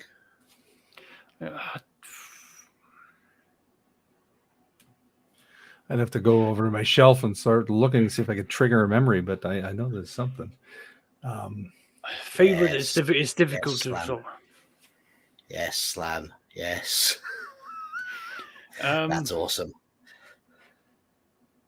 I mean, it is by definition a magical item, but in the Red Hand of Doom, players do get their hands on a phylactery that belongs to a lich. Now, not that the players can actually make use of it, but the fact that it lands within the player's hands, and once assuming that they do any form of research, just bare bones research for it, it often presents such an interesting conundrum for the players that I love watching, because you've got the players who are going to go, we have to destroy it, and the other players going, what if we bargain with them? And the other one's going, oh god, throw it away, or try to put it into a pocket dimension or anything to keep it from getting anywhere near the dead. In the holy events that the lich is actually already dead and just needs a nearby corpse to return to life. It's just one of those cases of it doesn't help the players, but it brings forward such a big plot event that the players now have to look at that little tiny item and they have to make a very big decision, because damaging it is going to inform the lich that something's happening, and if it's not dead, that's a very big problem.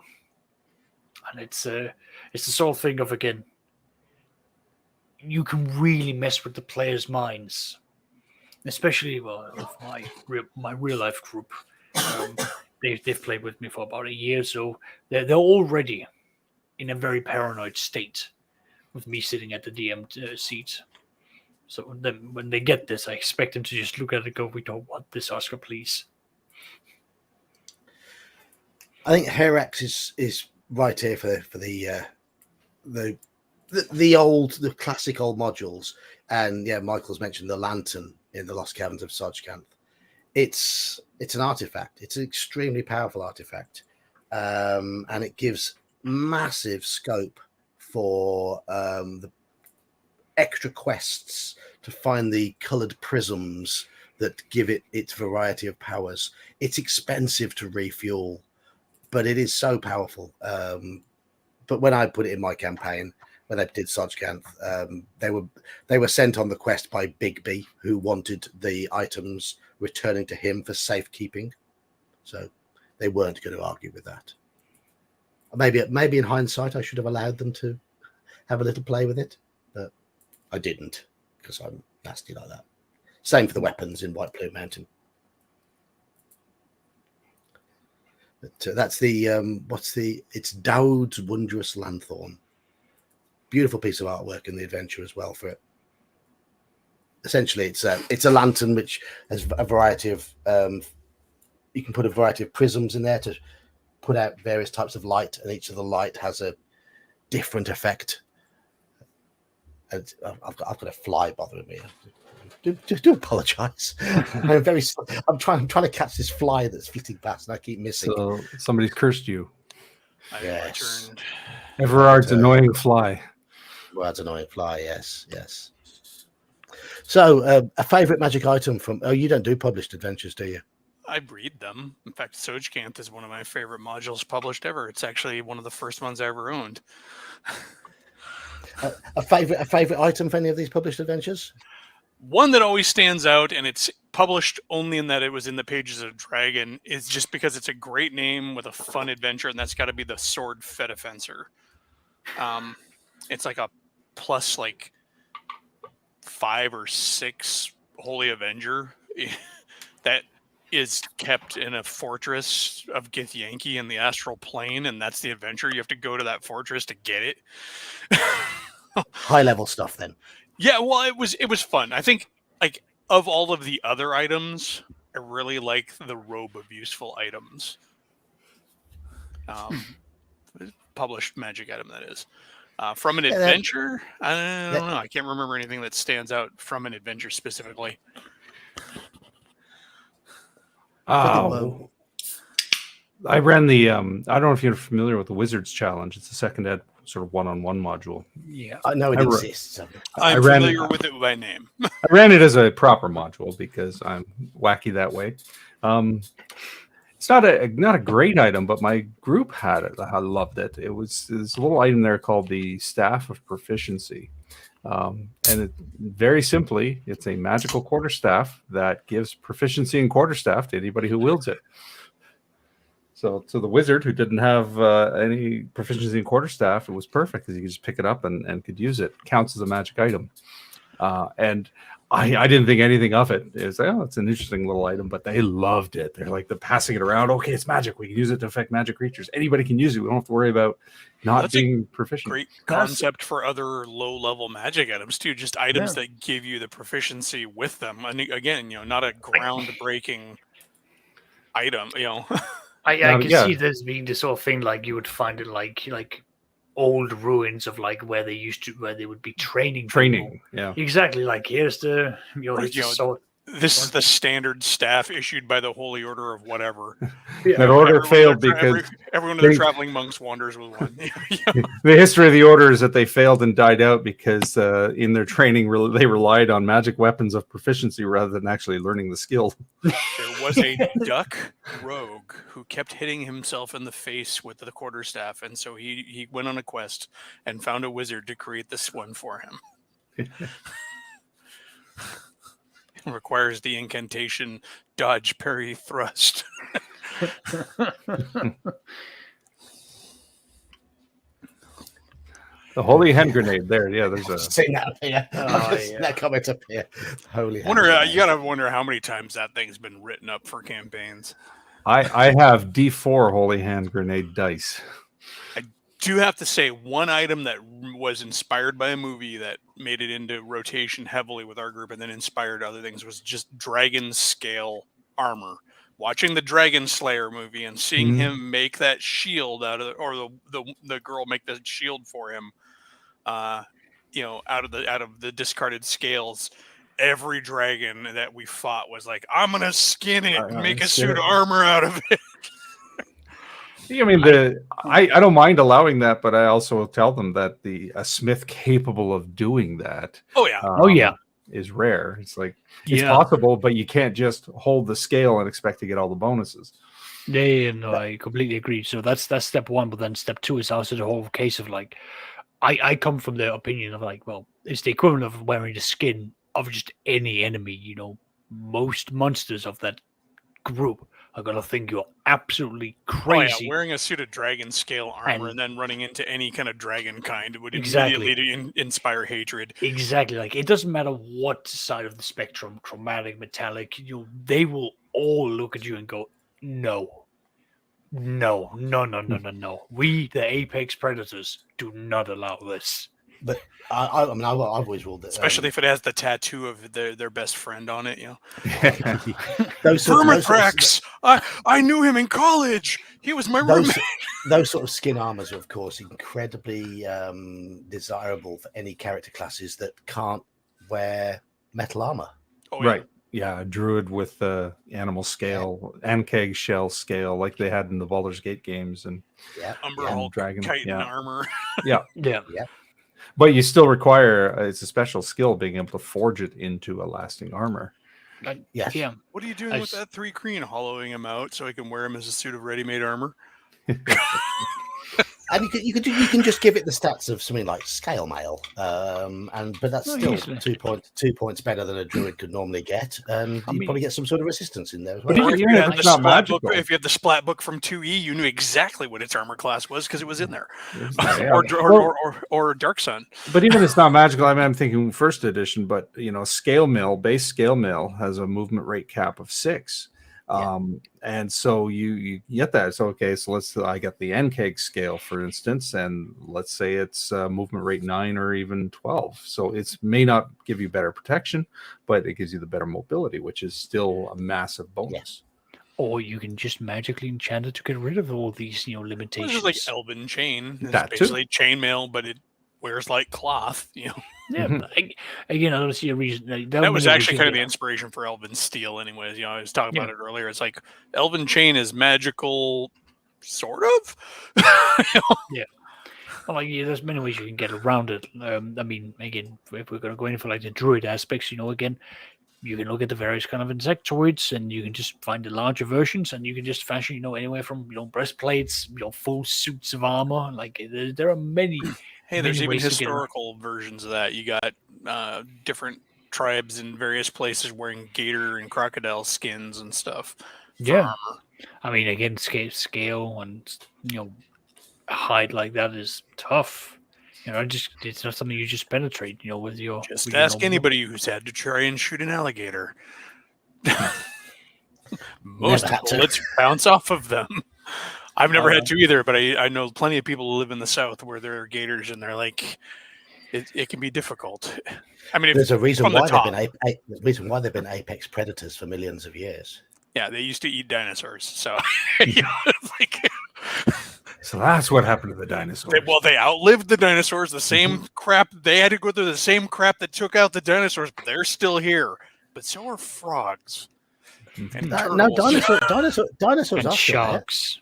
Dinosaurs are still here. Non-avian dinosaurs. Yeah, birds. The non-avian dinosaurs died out. Chickens are velociraptors. Yes, I get that. Well, actually T-Rexes, but yeah, I was about to say, what are they T-Rex? Anyway, thank you. All right, back on topic. Thank you very much. Chicken skin armor. No, we just need giant chickens, magical chickens that can grow in size. In my magical wand of summon dinosaur and it produces the chickens. halflings have riding chickens. And we know, Saxus, if you put a chicken on your head, you become invisible, don't you? That is just fact these days. That is the magical component going forward for all my D&D games, except for my Saturday game. They won't accept this in, but I will convince them. Just give me time. Yeah, careful, Hyrex, with those wolf or bear-headed skin hoodies, because you never know when you're going to pick up one that's going to curse you with a lycanthropy.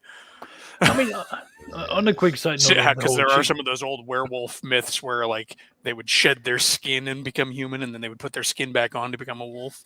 Yeah, isn't that like one of the Brother Grimm tales where there's a and then there's the Sulkies too that were seal skins too. Yeah, fair enough.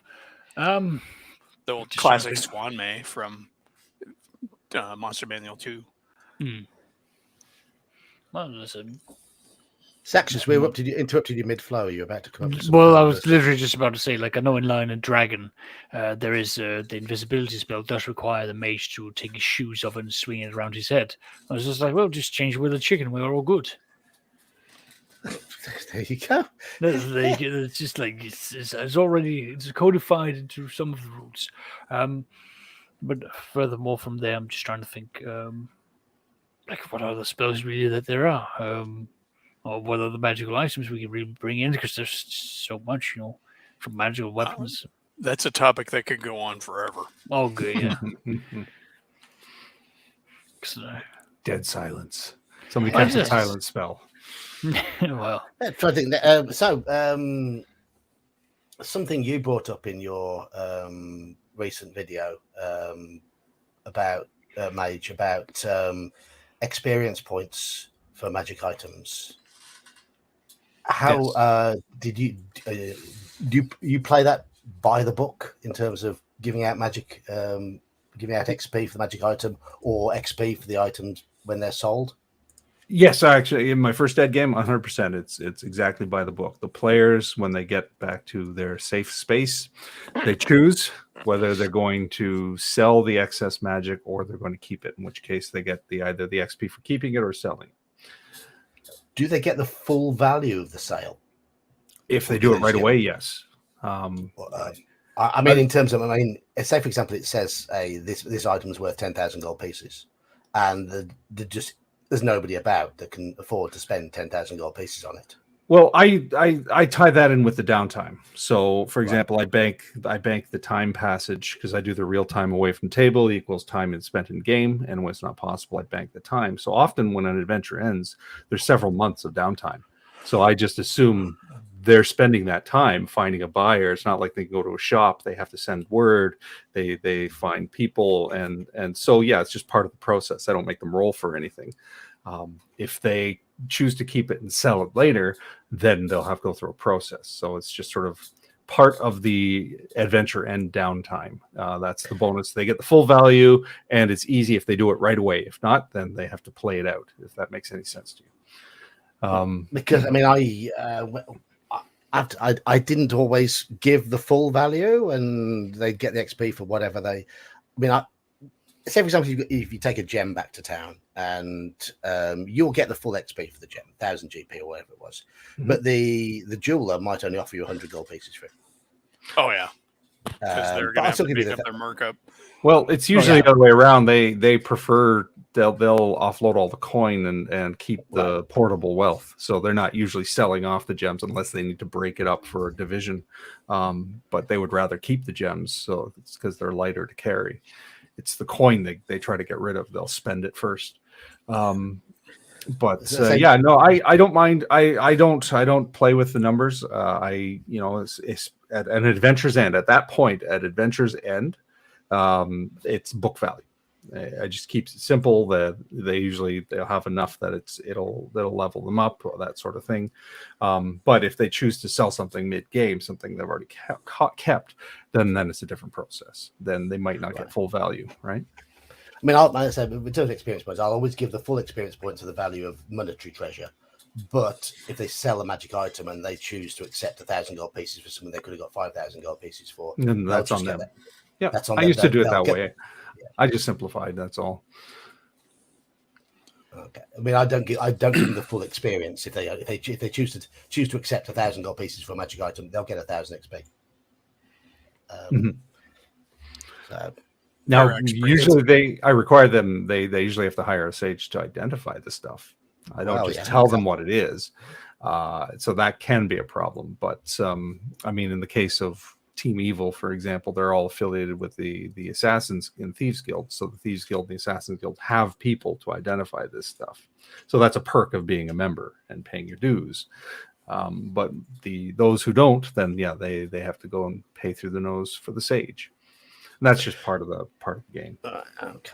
Hyrax has mentioned anti-magical magical items, and I suppose we could bring into this as well.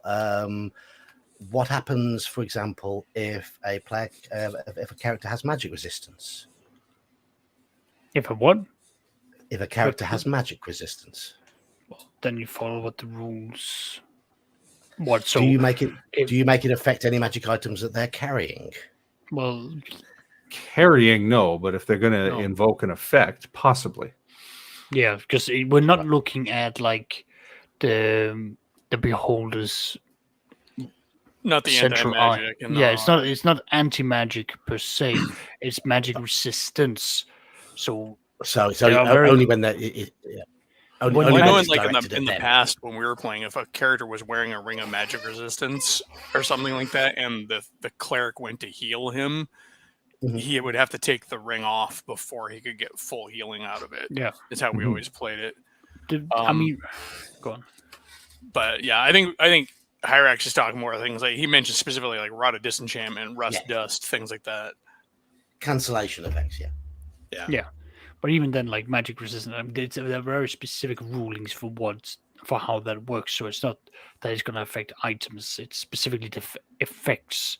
But then that will also be the effects, surrounding you or being cast upon you, good, bad, or whatever. It's all the same in the eyes of.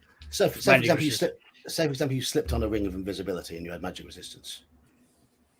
Would you rule that there was a 20% chance that the ring would fail? Now, I know Well- some people rule it where the magic resistance doesn't kick in unless you are opposed to it. Right. That's how some Well, people play it. I don't see why it should be allowed to. Like, I don't see why you shouldn't roll for that 20%, because it's not that magic resistance will be discriminating at any point. It's not as though you can actively, just say no. I Yeah. refuse to. Or You can elect to fail a saving throw. That's Mhm. possible in the rules. With magic resistance, I always thought, I agree, it's a constant value you have no control over. yeah, Yeah, it's an innate thing. I mean, it's one of those things that's kind of nebulous because I could see like, depending on the origin of the magic resistance, maybe. But the ring of magic resistance, for example, doesn't say anything about a command word or anything. It's just on. no. It's just on. I mean, But it's easily, as you say, I can just take it off. Exactly. I can see an argument maybe again, like we're going to use the drow here because they've got an innate magic resistance, so that's already a deeper part of them. I can see a reason where they might say, or where you can argue, fine, they can lower it for when they have to be healed or when they get given a splash spell and so on. But the chances of that happening to the male drow is so low to begin with that I don't see those spells being cast upon them. With innate magic resistances, there's so many ways to interpret that too. I mean, for like something like a drow or an elf or whatever, or a fairy, it could just be interpreted as awareness of or knowledge of magic. Where it's not necessarily that they're more resistant specifically.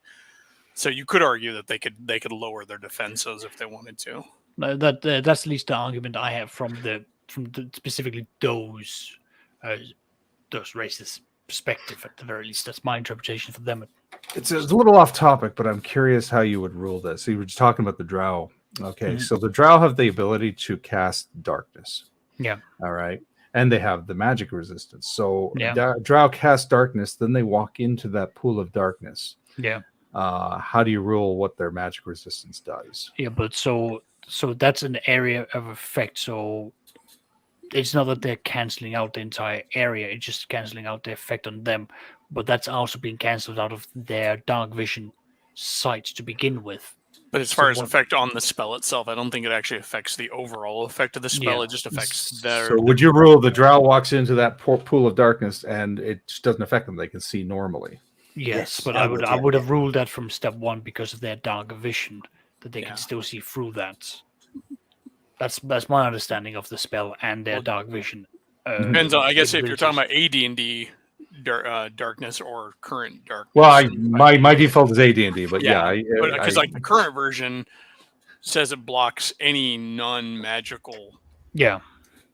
So even dark vision and even dark vision. Enhanced dark vision would. Magic resistance is different in 5th ed too. It's just Yeah. advantage on the save, whereas in first I ed was it's talking its about own category. Oscar's other argument about the vision being a factor there. Mhm. But yeah, I think if we're just on the merit of magic resistance, I would say it just doesn't affect the drow himself, which is why it's extra nasty. extra nasty. Yeah, no, I tend to agree. I was just curious as to what Yeah. your takes on it would be. Yeah, well, it's anything like that will affect them directly, but again, because there's a wider effect, they themselves are not affected, but the wider effect beyond just them will still be in effect. I Mhm. don't know how else to word that in English to make somewhat sense.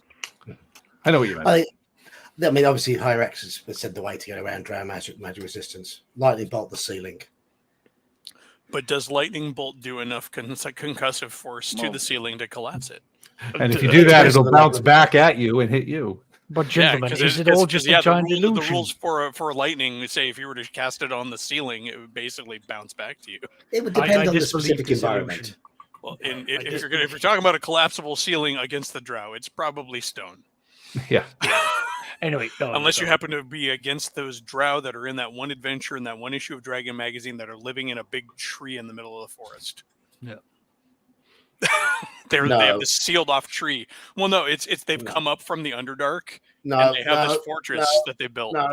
No drow on the surface. No. You have to read the adventure. It's basically an outpost that they've constructed to give them. No, still no. You're far too limiting. I am very old school when it comes to drow. They are very rare. These are the old school drow from like Dragon number 67. G series drow. Level 10 wizard spell. Reverse it all around. Yes, the because drow there are absolutely no exceptions in fantasy. Exactly. Now the drow are the elves, and the high elves are the drow. Well, it was not saying anything like that. It was basically the whole point of the adventure is the drow have an incursion into this forest, and they're fucking up the forest from their little stronghold in this big ass tree that has no windows, and it's just, basically they've come up from the ground into the tree. Right. And use magic to make a big fortress on the surface in the middle of these woods so they can fuck up the woods. So, right. Anyway, Michael, yes, I do agree. I like the way the drow items work in the D series. I love the tentacle rods are fantastic. Superb items. One of my favorite those items. Stuck around. I mean, they became canon, just like in the drow entries in the monster manuals, so that's now a major thing that the priestess runs around with. All of that. Yeah, so that's it's more or less here to stay. Good, so it should be. Be. At least in second edition, it disappeared in third. No, they're edition, still there. No, still there. Yeah. Oh, lovely. Because I've never seen Rust Dust. When did that come out? I'm gonna guess it's much like the dust from a rust monster that you just sprinkle on top of something like first salt. You get your rust monster, like we were talking about earlier with the carapaces. You get Dryotis carapaces, and then you put it in a Cuisinart, and then you put it. You lay it out on the ground. You cast blade barrier around it, and in D&D, a Cuisinart would be a magic item, I guess. Cylinder of food blending. I know. Geek doesn't like this, but because it's sci-fi, but that's one of the fun things about playing games like Gamma World is like you find this strange device. It has buttons and a blade inside a transparent plastic container, and the players are like, "What is it?" It's a pre-fall artifact. And then I love the fact that their magic, their treasure chart in that game had things that had no rules. They just had a name. Like one of the things on there is a 5-prong Breen Gola. No explanation of what it is. And not needed. Totally up to you. But you'll have these characters carrying around modern day things that would be like, I've got an iPad, it doesn't work, and the screen is cracked, but this used to be something. It's magic. Nice. Tablet of viewing. Oh no. I played in a Dark Heresy game where we got a hold of it. It's basically a tablet infused by a demon of knowledge, and all the players just wanted to make use of it to get their one thing or the other thing. And I was playing just an old, grizzled assassin who was just more or less like, I'm on my arc of redemption. I'm gonna die at the end of this, but I've not, had like it was just basically going like, okay, we're just gonna have to like make use of this thing to get through it. But like we basically use that as an excuse to just get any form of knowledge out of that we had an engineer in our team, so he concocted all sorts of fever dreams that he wanted from that. Sorry for the sudden tangent there, but it's just like that just brought back an immediate thing of like, oh, Texas is experiencing an alignment shift. it's just, we tortured that DM the moment he gave us that tablet of with the knowledge demon. It was just like, oh no, he shouldn't have. We asked questions we should never have known in character. Well, that's always the downfall of everybody. Yeah. One thing I liked about earlier editions of the game that doesn't feature nearly as much in more modern editions are character class specific magic items. And it really, I think it really helped the magic users stand out because they had such a much wider array of magic items that they could use compared to all the other classes. If you didn't have a magic user in your party, then a load of these items are just completely redundant. See, I'm of the opposite side. Like, if you didn't have things for the warrior, why?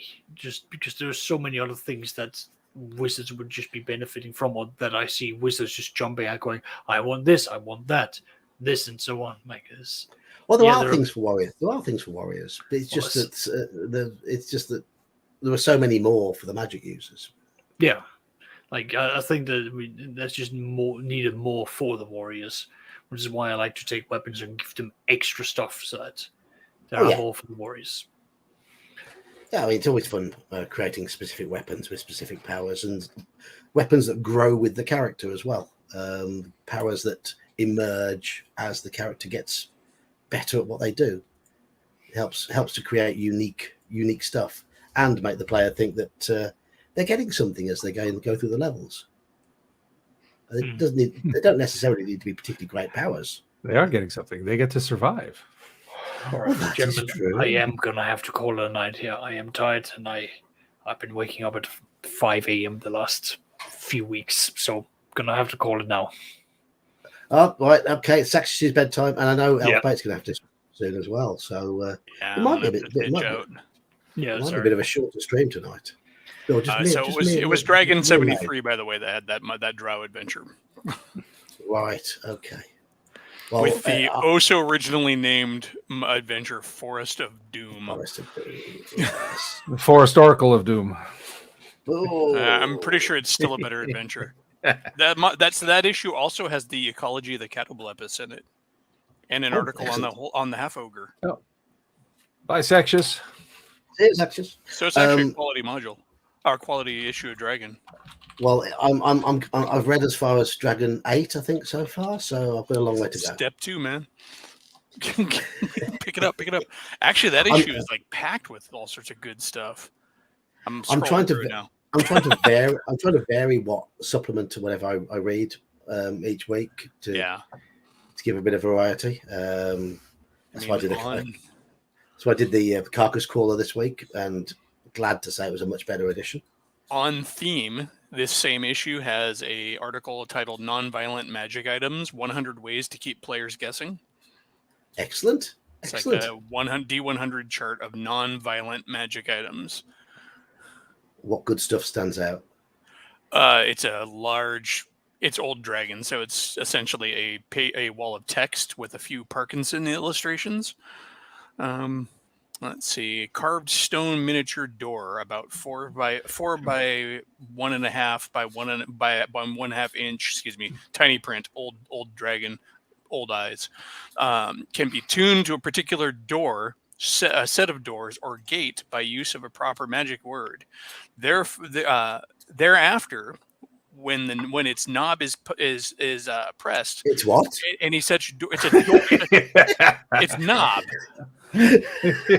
Any such door, the gate or gate within 20 feet will swing open by itself. So it's kind of interesting. It's little things.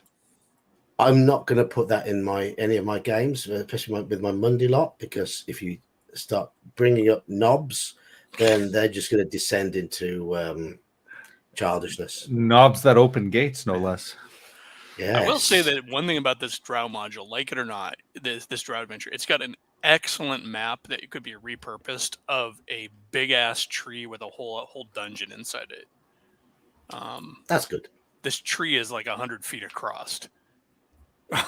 So it's a ginormous tree, and it's got all kinds of cool traps and stuff in it. I would have to reskin the Drow as rogue wood elves or wild elves or something. Or you could even put them in as ettercaps and keep all the spidery webby things. Yeah, that way they're, because ettercaps are forest dwelling spidery nasty things. They're nasty as well. Jesus, that's some high level Drow NPCs in there. Yikes. But no, it's a good issue. 73.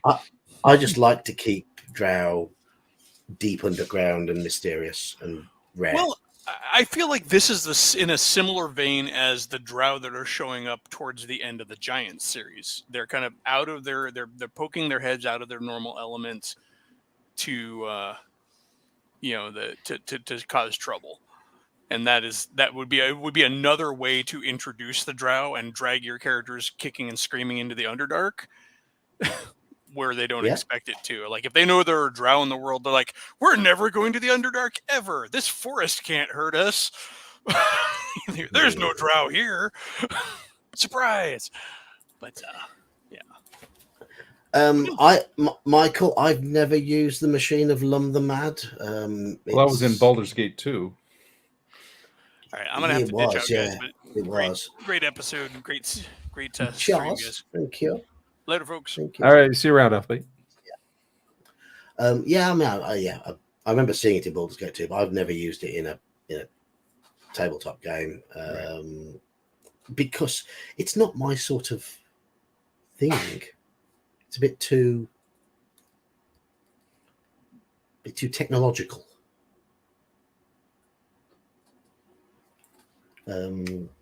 So I tend to avoid technology. I try and keep things separate, and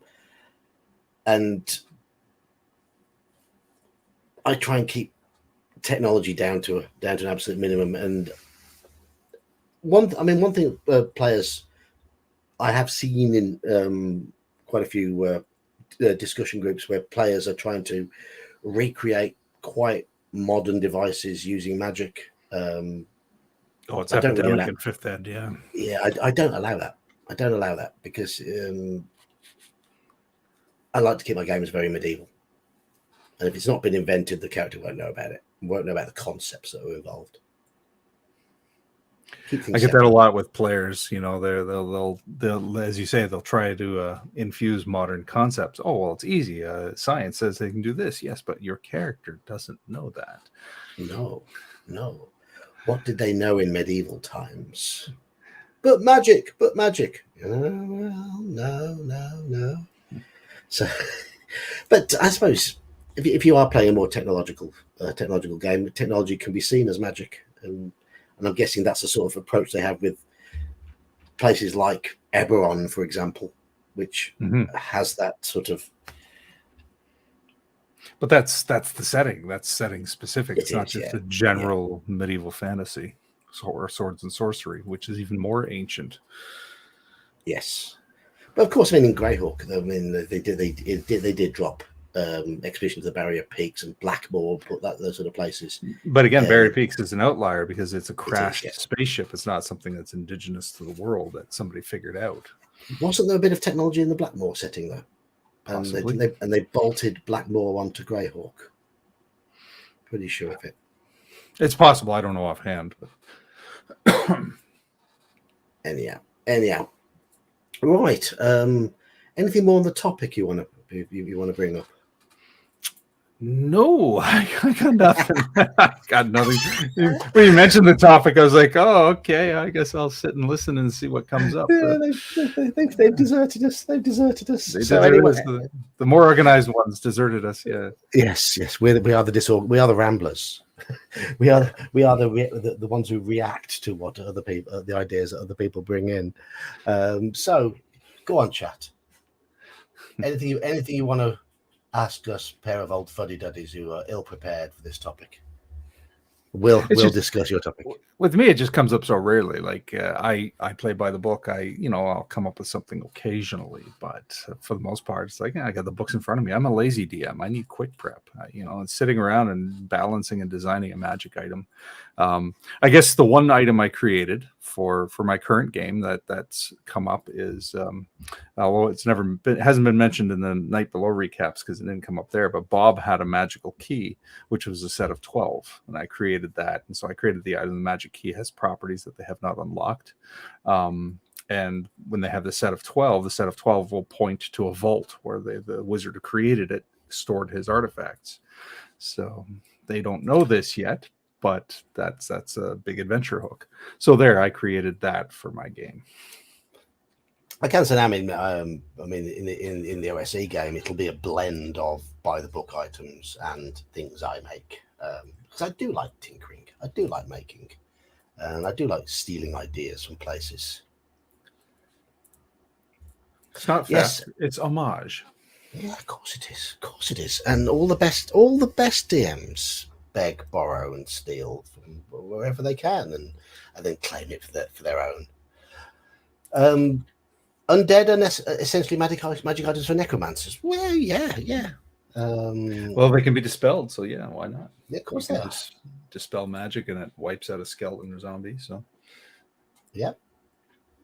It's an example of a quest you have done for players to make them cool, or to make something cool. If so, what was the item? Ooh. I've had ideas for quests, but very rarely do they ever come to fruition. So I'm afraid I'm a bit rubbish answering that one, Michael. In my recent game, I gave them a few recipes for potions and things like that, but in terms of making items, my characters rarely got to that sort of level. In fact, there's only one campaign I've run in the era that I really remember, where the players got to that level and they just weren't interested in making their own stuff and making their own spells. They were just going with the flow, which was a little bit of a shame. Yeah, my guys haven't even gotten that high yet, so they keep dying. Yeah, I wonder if I'm too hard on them. I did keep telling the two mages, you are at the level now where you can brew potions and scribe scrolls. They never bothered, which was really silly. Silly, especially the scrolls. I mean, what you want to do is, when you have a lot of downtime and money as a wizard, is create a bunch of scrolls. Those are extra spells for you on your adventure. Yeah. Use those for the. Excuse me, I've got a sneeze coming.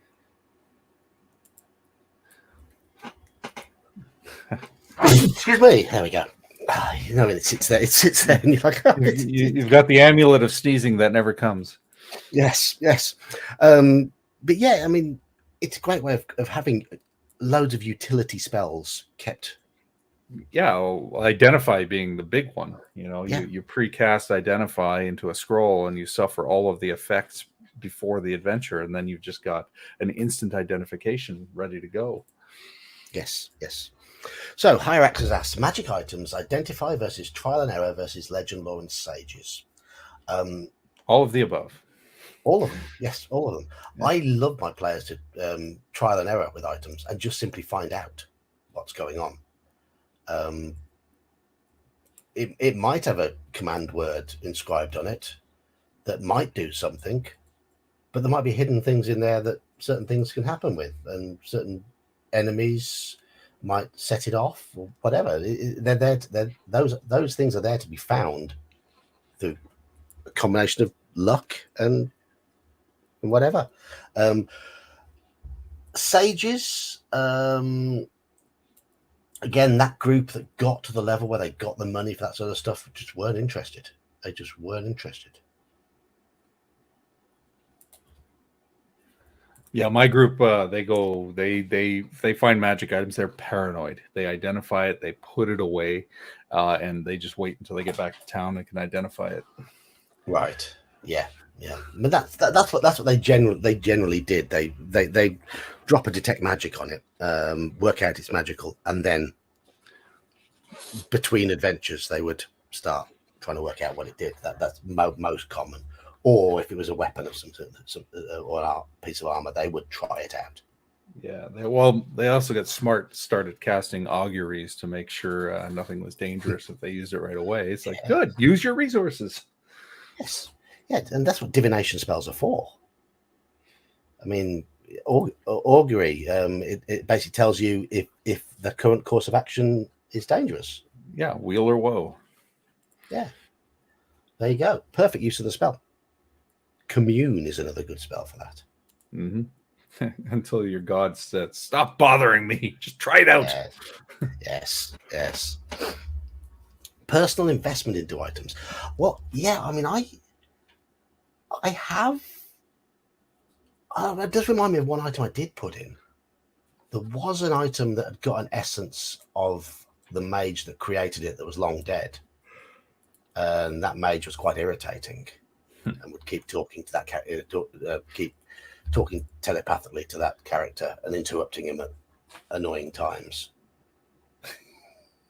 So yes, it was a headband that he put on that contained the will of the mage that created it.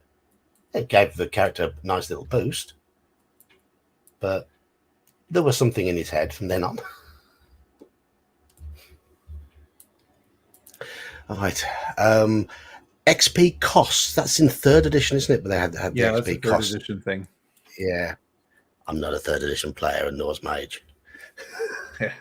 I played for a bit. I never ran it, never would, but I played for a bit and just got sick of it. I was like, this is not for me. I'm out. Locations as items. Enchanted strongholds, intelligent buildings. I wrote an adventure which had got an enchanted glade in it, which was on a demi-plane, which was simply a place to rest. That's basically what it was.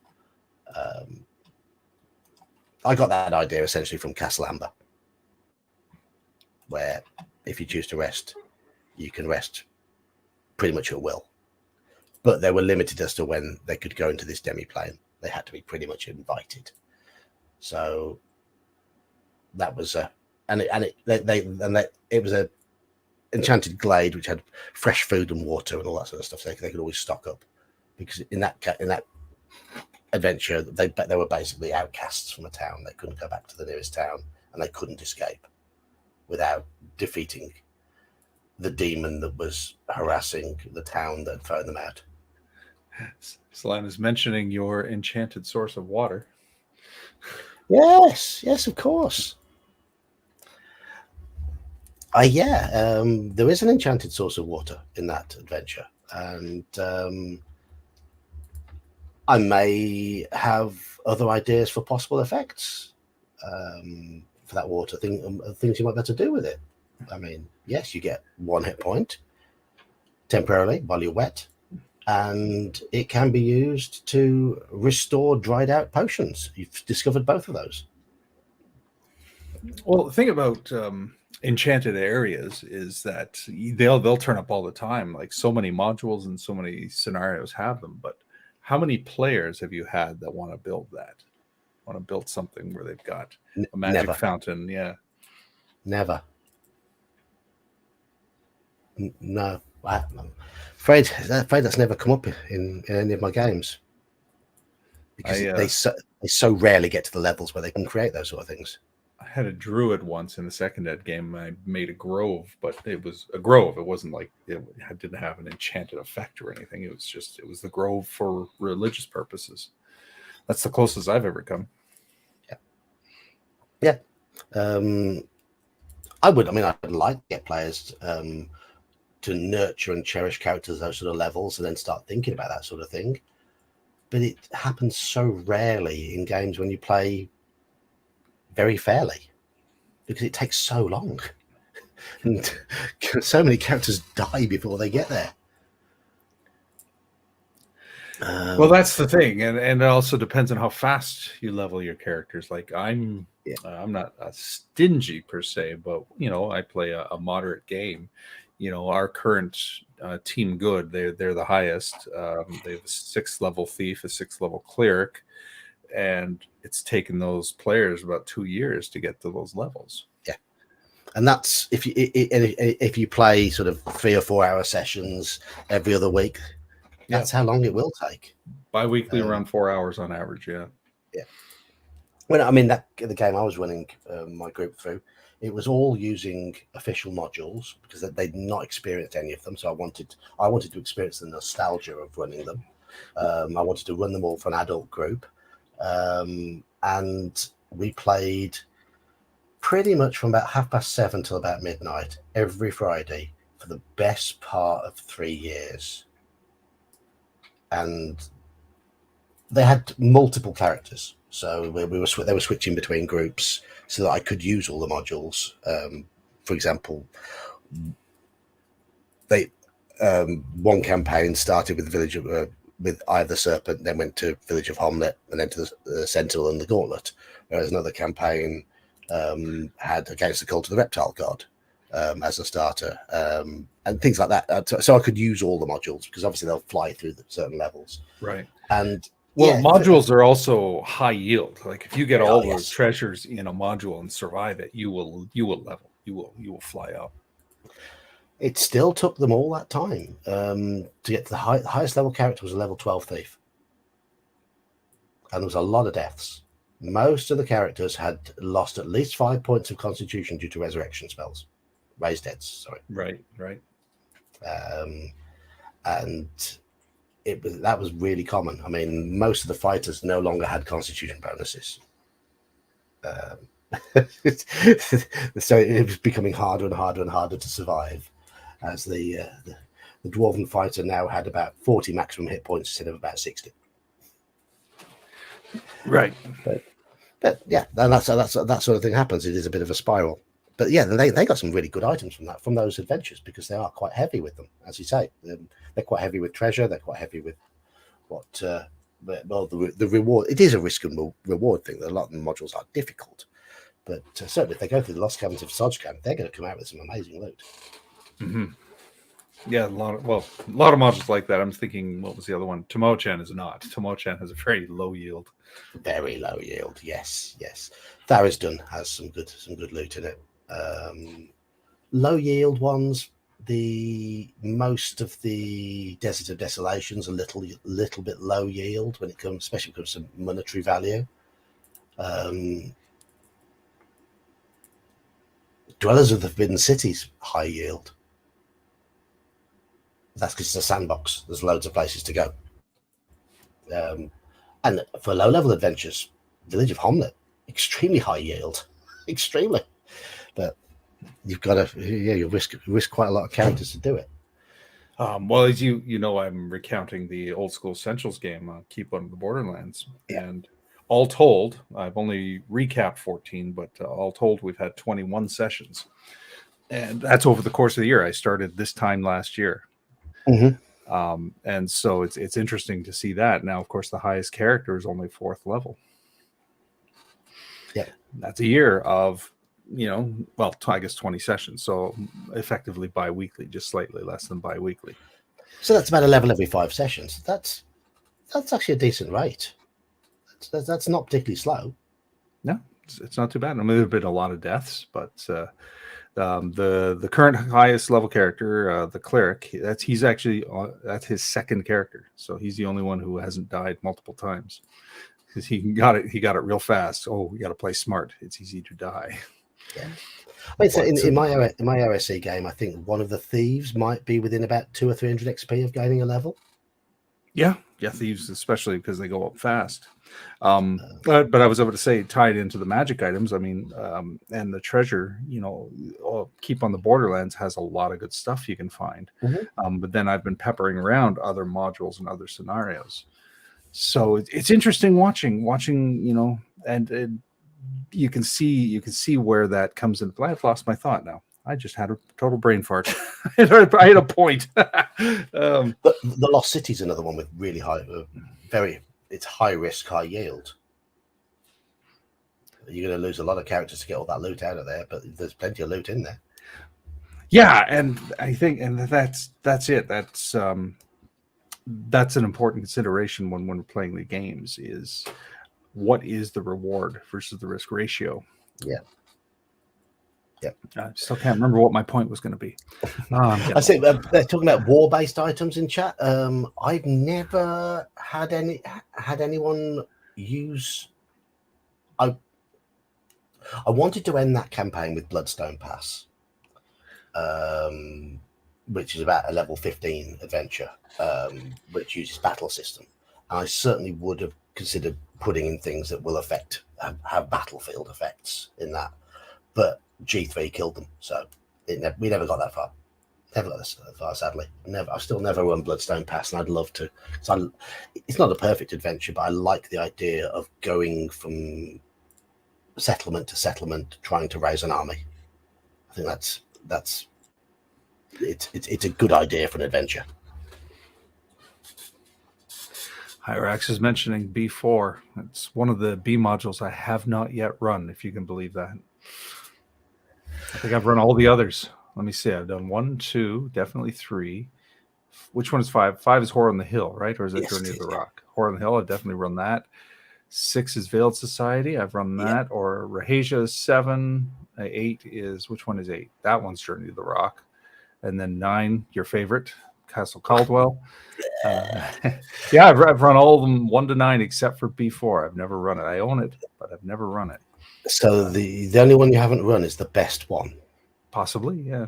Well, I'm seeding it. It's gonna make its appearance in OSE because canonically they are close to Yalarum, which is where it's set. But we'll see if they bite. It's ultimately their choice, right? It's right. Yeah, I mean, magical masks. There's a bit of a wasted opportunity there. They could have had magical masks in there, but there's already enough stuff in there.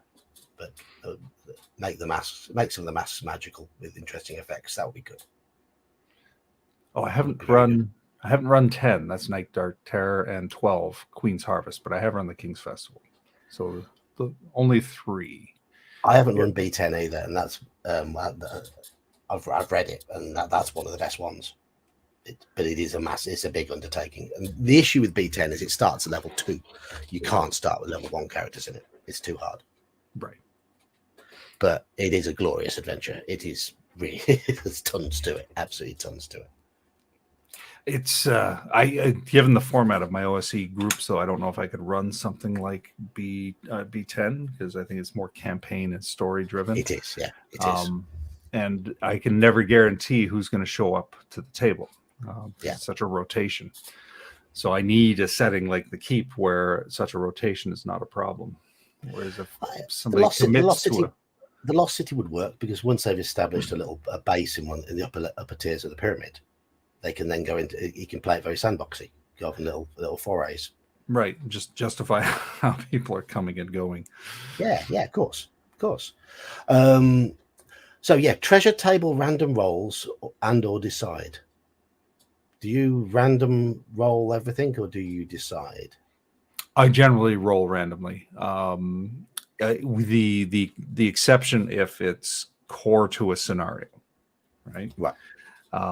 But yeah, no, I like to randomize as much of my game as possible. Because my philosophy of play is I want to see what's happening. I don't want to or minimize my influence on where things are going. Sometimes it's going to happen. It's just the nature of the beast. But by leaving everything random, the encounters, the treasures and all that, it makes it more interesting to me. In terms of loot, I will randomly roll the value. So I'll randomly roll to get a value total, but then I'll scatter it between coin types because I don't think it's remotely realistic. For example, you roll 5,000 silver pieces and nothing else. It's not going to be 5,000 silver pieces because 5,000 silver pieces is 500 gold pieces value. So you might have a gem worth 100 gold pieces, 100 gold pieces, a few platinum pieces, and quite a lot of silver and copper to make up that. I agree. I'll mix and match. I'll roll to see, and other things that are of value. Okay, so you've got 5,000 silver pieces. So maybe a fifth of that is in coinage. Maybe so maybe there's a cask of fine whiskey that's worth 2,000 silver, or a hutch, a beautifully well carved, well made hutch. That's worth money. Let's get it onto the cart. Things like that. I'll divide that, but I'll roll the values, as you say, and magic items. I will let magic items stand, even if it's overpowered. It's like, you know what? That's what the dice said. Let's see what the players do with it. My approach tends to be, though, when it comes to magic items, that I will add a few bits and bobs that I want to put in, and then I'll roll randomly, but they won't necessarily be in the specific treasure place. I might put it somewhere else in the level. So, for example, those potions that you found in the OSE game, right? I randomly rolled some potions.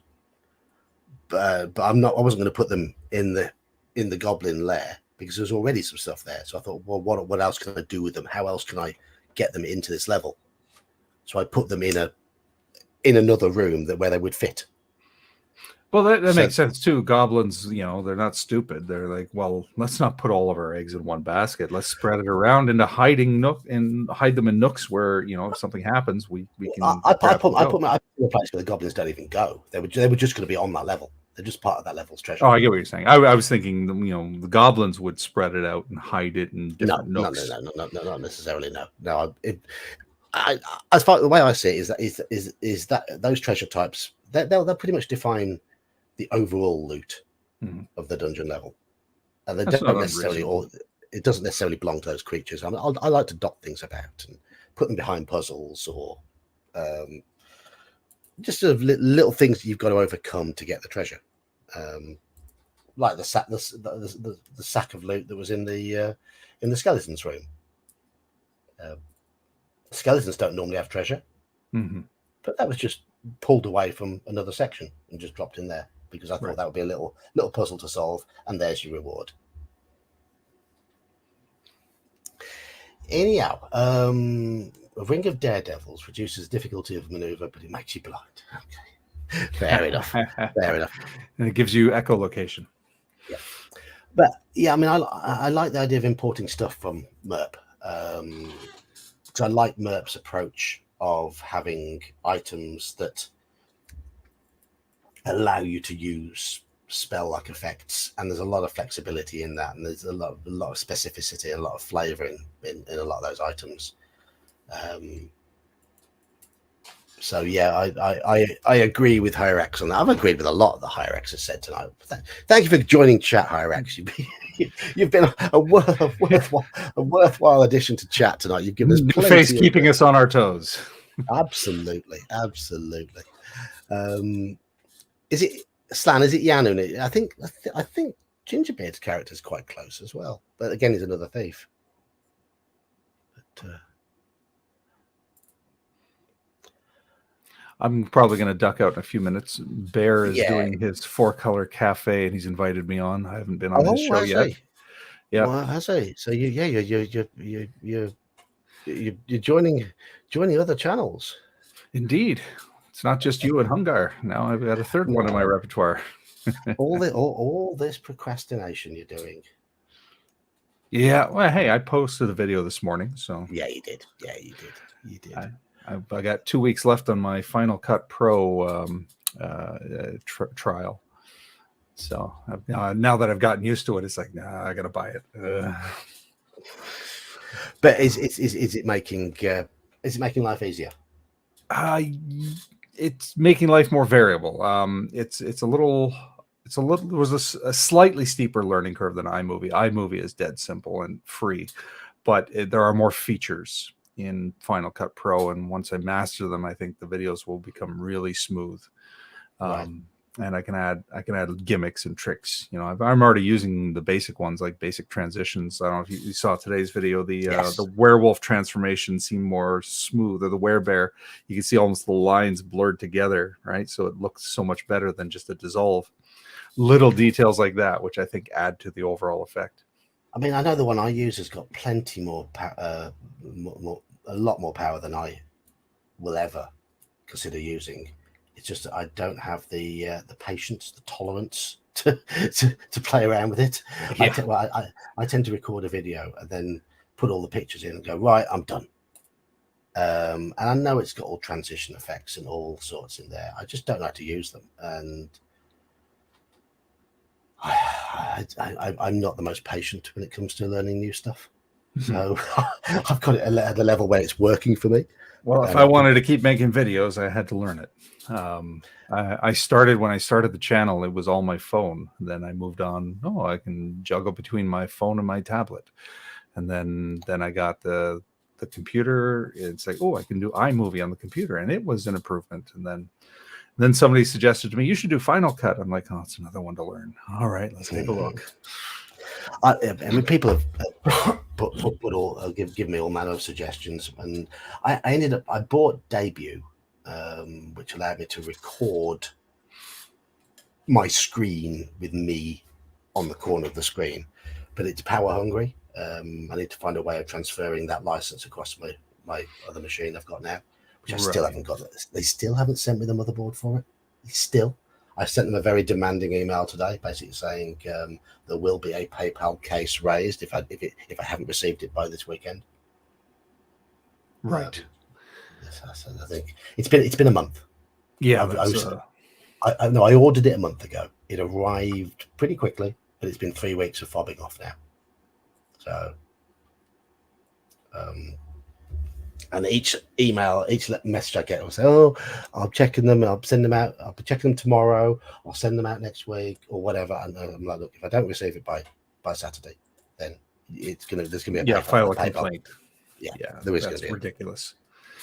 And to be honest, a lot of the parts in there are good. It's just that just one RAM slot on the motherboard doesn't work. And I should have a fully working motherboard. it's...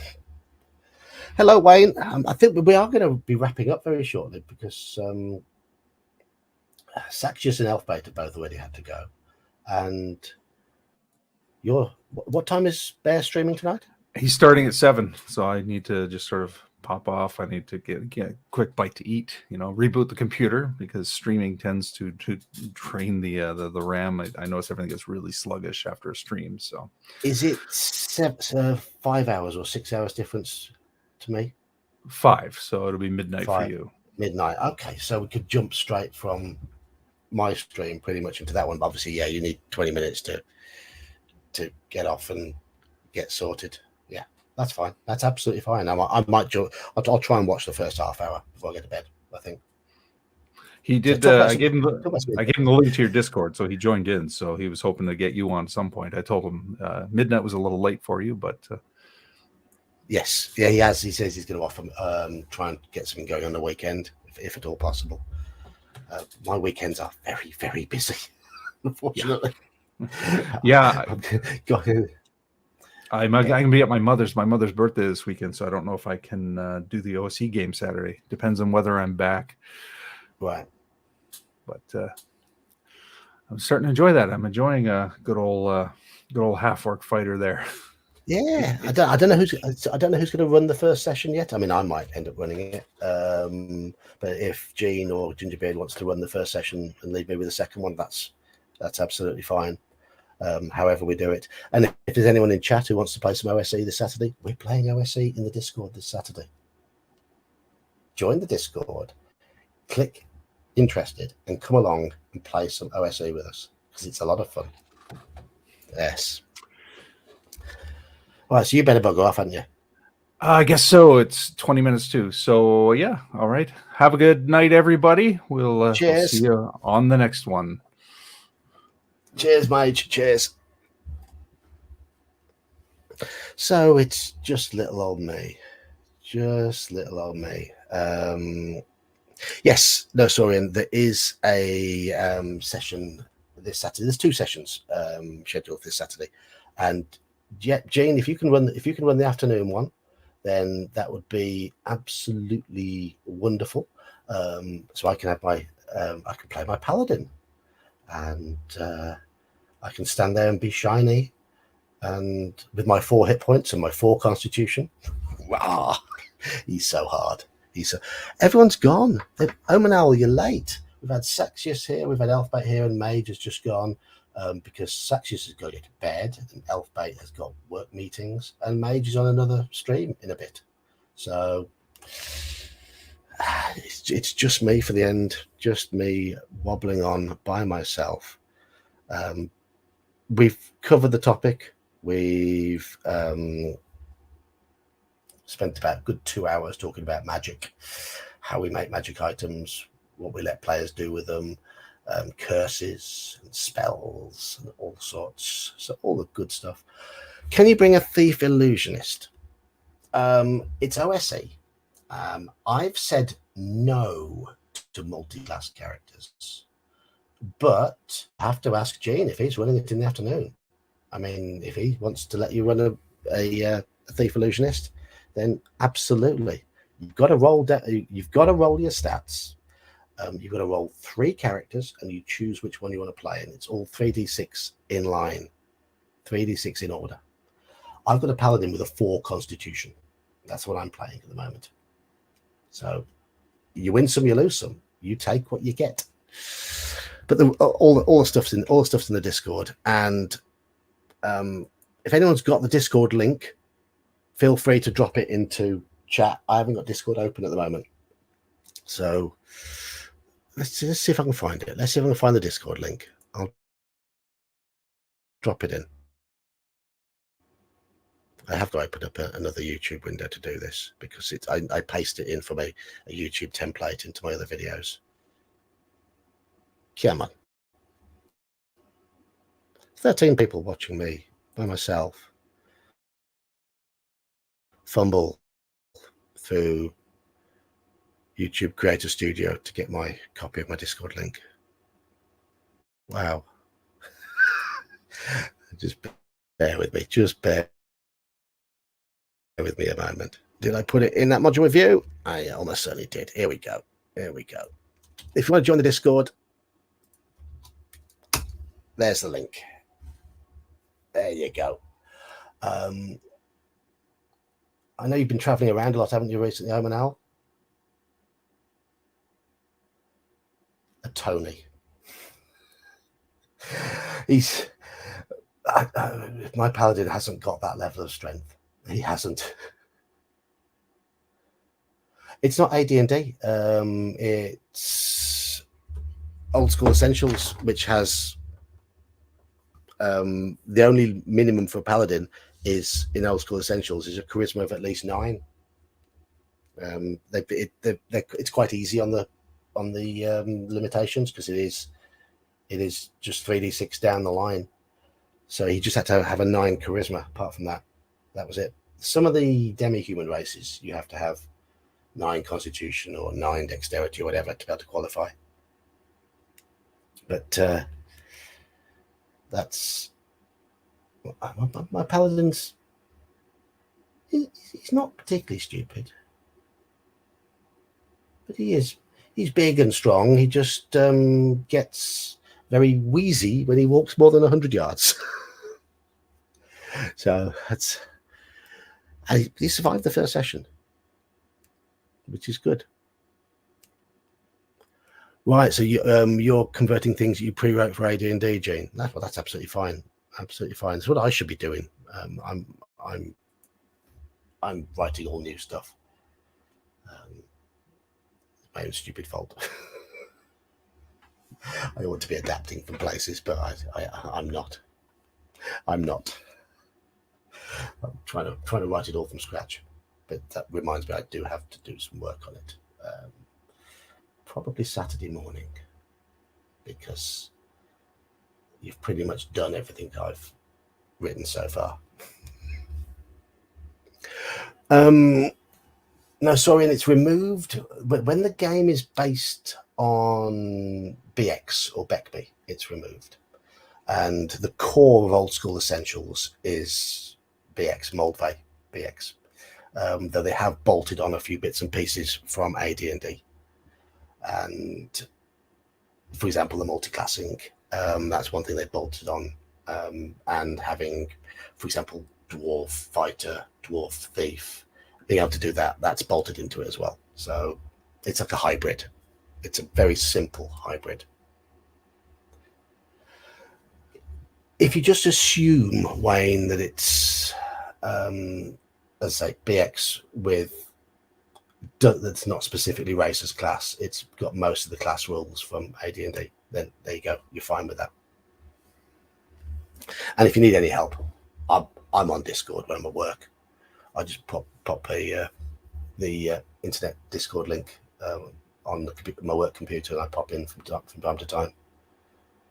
So that's I can always help you out with that. But yes, 3d6 straight down the line for OSE. We've got some characters with 18s in stats. Fairly rolled in Discord. DK's Paladin has 18 charisma, and I believe Brian has got a mage with 18 intelligence and no other good stats whatsoever. Yes, multiclassing is an optional rule. It's one that I've not allowed in my particular section, but the way we're doing it is I'm doing a wintry themed area. Gingerbeards picked the autumn theme area, and I believe Jeans was more of a summer one. So there's room for one more DM to do spring. All parts of the same world, but with just different climate, different feel, because it's all based around Christmas. Mine is. They worship St. Nicholas. They found little magic items called fire baubles.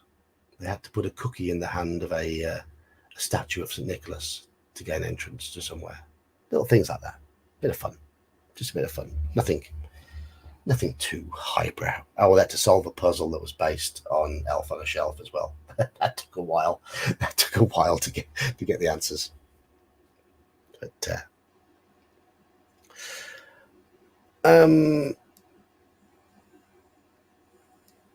let me have a look, see what other any other question. So yeah, if anyone wants to join in, you're more than welcome. But that goes for any of the games on the Discord. Because Saxius has had to stop the Thursday game for the foreseeable because of work changes. I'm now running Call of Cthulhu on a Thursday night, which will be Thursday afternoon for a lot of people. But there's certainly room for people to pop in there as well. I've been told that my style of running Call of Cthulhu is quite good fun, so you're welcome to join in. Thank you, Eminel. Thank you, Eminel. I'll tell you what happened in the first session of Call of Cthulhu. It was the beginning of the Horror on the Orient Express side campaign, the Blood Red Fez, and it started with four PCs, all having received a letter from a friend. The PCs some of them were aware of each other, but they weren't friends as such. And I said to them that they all had to create a character that had a link with this NPC. And General Nut decided his character would be an ambassador from a far-off land. And he's playing the part of a pygmy who speaks the Xhosa language. And his weapon he carries around is a blowgun. And I've said, yes, you can have little poisonous darts. Yeah, that's fine. That's fine. But so they're quite a disparate lot. But they all went to this boarding house, a little old lady, very sort of old school Victorian London, little old lady, seen it all happen. She's a widow, and some Turkish gentlemen rented out a room in our house and brought a young gentleman in, which they locked him in a room, and he'd started making weird noises in the night. And they were visiting him occasionally, but she was not allowed to go in the room, and they kept the door locked. And the party went in there. There was a police doctor in there because she'd called the police because of the noises he was making. And he was all withered away, and he was a young guy when he was brought 4 days ago, and now he looked about 70. And Professor Smith, the NPC that got all the party together, believed he knows his identity, and that he's a former pupil of his who's been working with a mate of his in Turkey recently. And they investigate. He's wearing this fez, and they investigate the fez, realize it's quite disgusting. It's colored a rancid blood color. It stinks, and it makes these funny murmuring noises that get into your head and cause you to get a bit disturbed. And while they're there, the guy dies. And of course, the police doctor starts trying to examine him, at which point all the lights went out in the room, and there was screeching and screaming, and one of them got a lamp lit to find that the guy on the bed had arisen as some sort of zombie creature and was eating the face off the police doctor. We then had a bit of a combat ensue. The zombie, one of the player characters tried to get a lamp lit and wanted to try and burn the zombie creature with his own bedclothes. Rolled really well to grab the bedclothes and plunged him into the lamp that they'd lit to try and light the bedclothes. And the next one to move was the zombie creature, and I rolled 100 for the zombie's attack, which is a critical failure in Call of Cthulhu. So I ruled that as the zombie was lurching across the room towards him, he was still pulling the bedclothes, and he pulled the bedclothes and took the zombie's feet from underneath him, and he went crashing to the ground. And then another player character unloaded his pistol into the zombie. This character had about a 20% pistol skill and rolled 0-1, which is a critical hit. Which meant the zombie's role in that fight was to kill the police doctor, lurch towards the player characters, fall flat on its face, and then get shot in the head. And that was it. That's the way the dice go sometimes. It's the way the dice go. Anyway, so what are you all chatting about in chat while I've gone on about that? Wrong time zones to play Call of Cthulhu during the weekdays. Yeah, okay.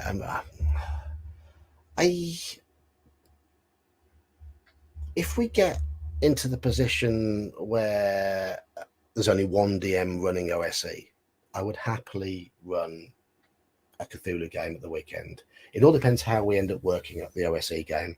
At the moment, the idea is that the OSE game is a drop-in game that pretty much lasts all Saturday, and people can pop in and pop out, multiple DMs. But if we get to the position where there's just one or two people running it in rotating sessions, then I might set aside a slot for some Call of Cthulhu on a Saturday. At the moment, I can't squeeze it in, unfortunately, and I can't play Sundays.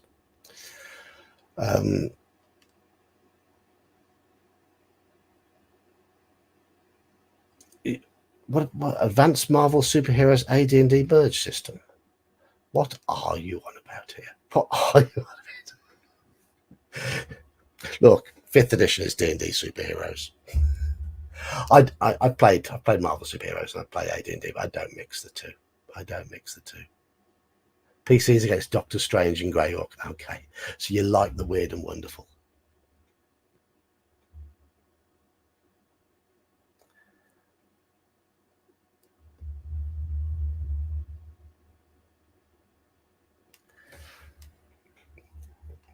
And hopefully, Omanal, you'll be able to join us at some point in the near future when you've stopped your travels, which I know you're on with work at the moment. So as soon as you're back in the land of the regular working hours, then by all means, drop in, join us.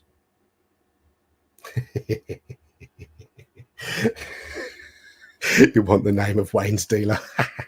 Well, Wayne's already told us that he likes to chill out with a certain something.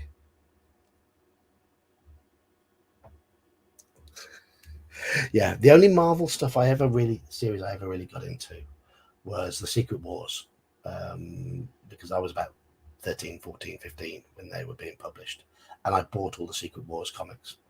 I haven't got them anymore, unfortunately, which is a shame, because I had the full set. I know it's legal where you are. It's not legal here. So I have to disavow because it's illegal here. But no, Secret Wars is the only Marvel series I really got into. But I've got the Marvel Superheroes role playing game.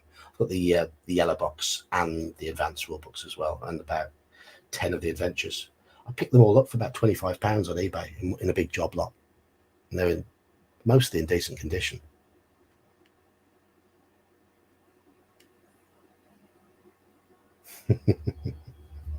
Yeah, I know you're in Canada. You're in Canada. Yeah, and Wayne, I've tried those as well. My local golf course, the 17th fairway, used to sprout them at a certain time of year. And no, never harvested them. No, never. Anyhow. So I've also one time I ran two times I ran Sinister Secret of Saltmarsh, the ring of mushrooms that's in one of the rooms. I ignored the adventure and I made them magic mushrooms, so it caused interesting things. And one group decided to put them in the wine caskets in the basement, in the cellar, which of course had interesting effects when the smugglers came to enjoy their wine or ale, whatever it was. Very clever, very clever.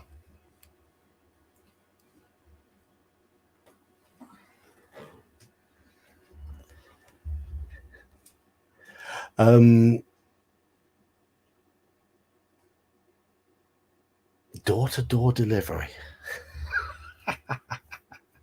So capitalism has come straight in, taking advantage of it. But no, in one of the games, one of my players decided to eat those mushrooms, and I had his character have some interesting visions. That's the argument for here, in that it would make it all a lot less shady. And I can see that as a good argument for legalization. I think there would have to be some restrictions, but I think common sense should prevail, in my opinion. Of course, our laws on alcohol are a lot more lax than most of North America.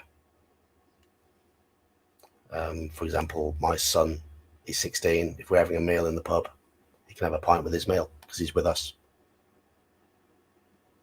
That's perfectly legal. Drinking age is 18 everywhere in Britain. And we can legally give alcohol in the home to kids from about the age of 5. So there you go. I don't particularly want to drink reindeer wee. No.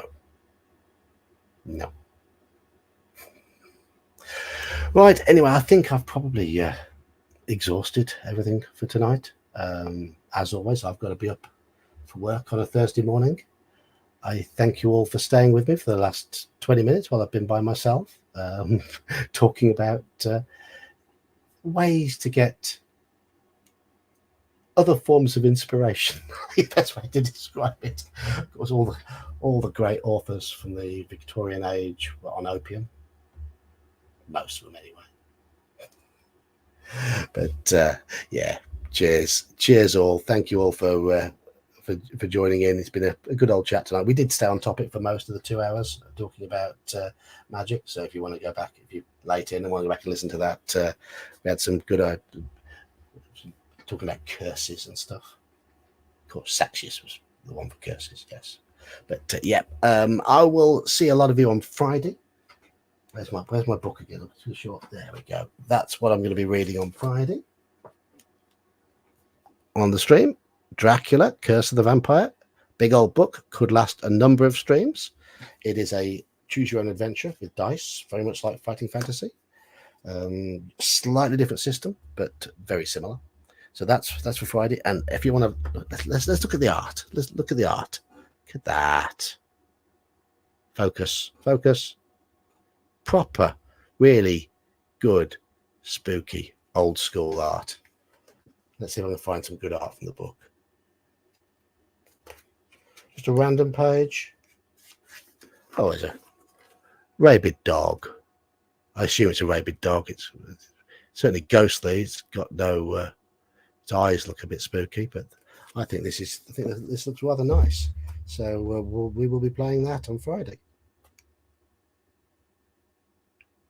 Yeah, marvelous. Anyway, until then, I'm going to depart. The pumpkin hour has arrived. Thank you all for being in chat, and I just want to thank Saxius, Elfbait, and Mage's Musings for joining me in the chat tonight. If you're not subscribed to the two of them that have channels, then by all means go and subscribe. And Mage's Musings is now going to be on Bear's stream, so if you want to keep listening to nerds talking about nerdy things, pop across to that and have a listen. Cheers all for now. I'll see you all on Friday and Saturday for some OSE as well.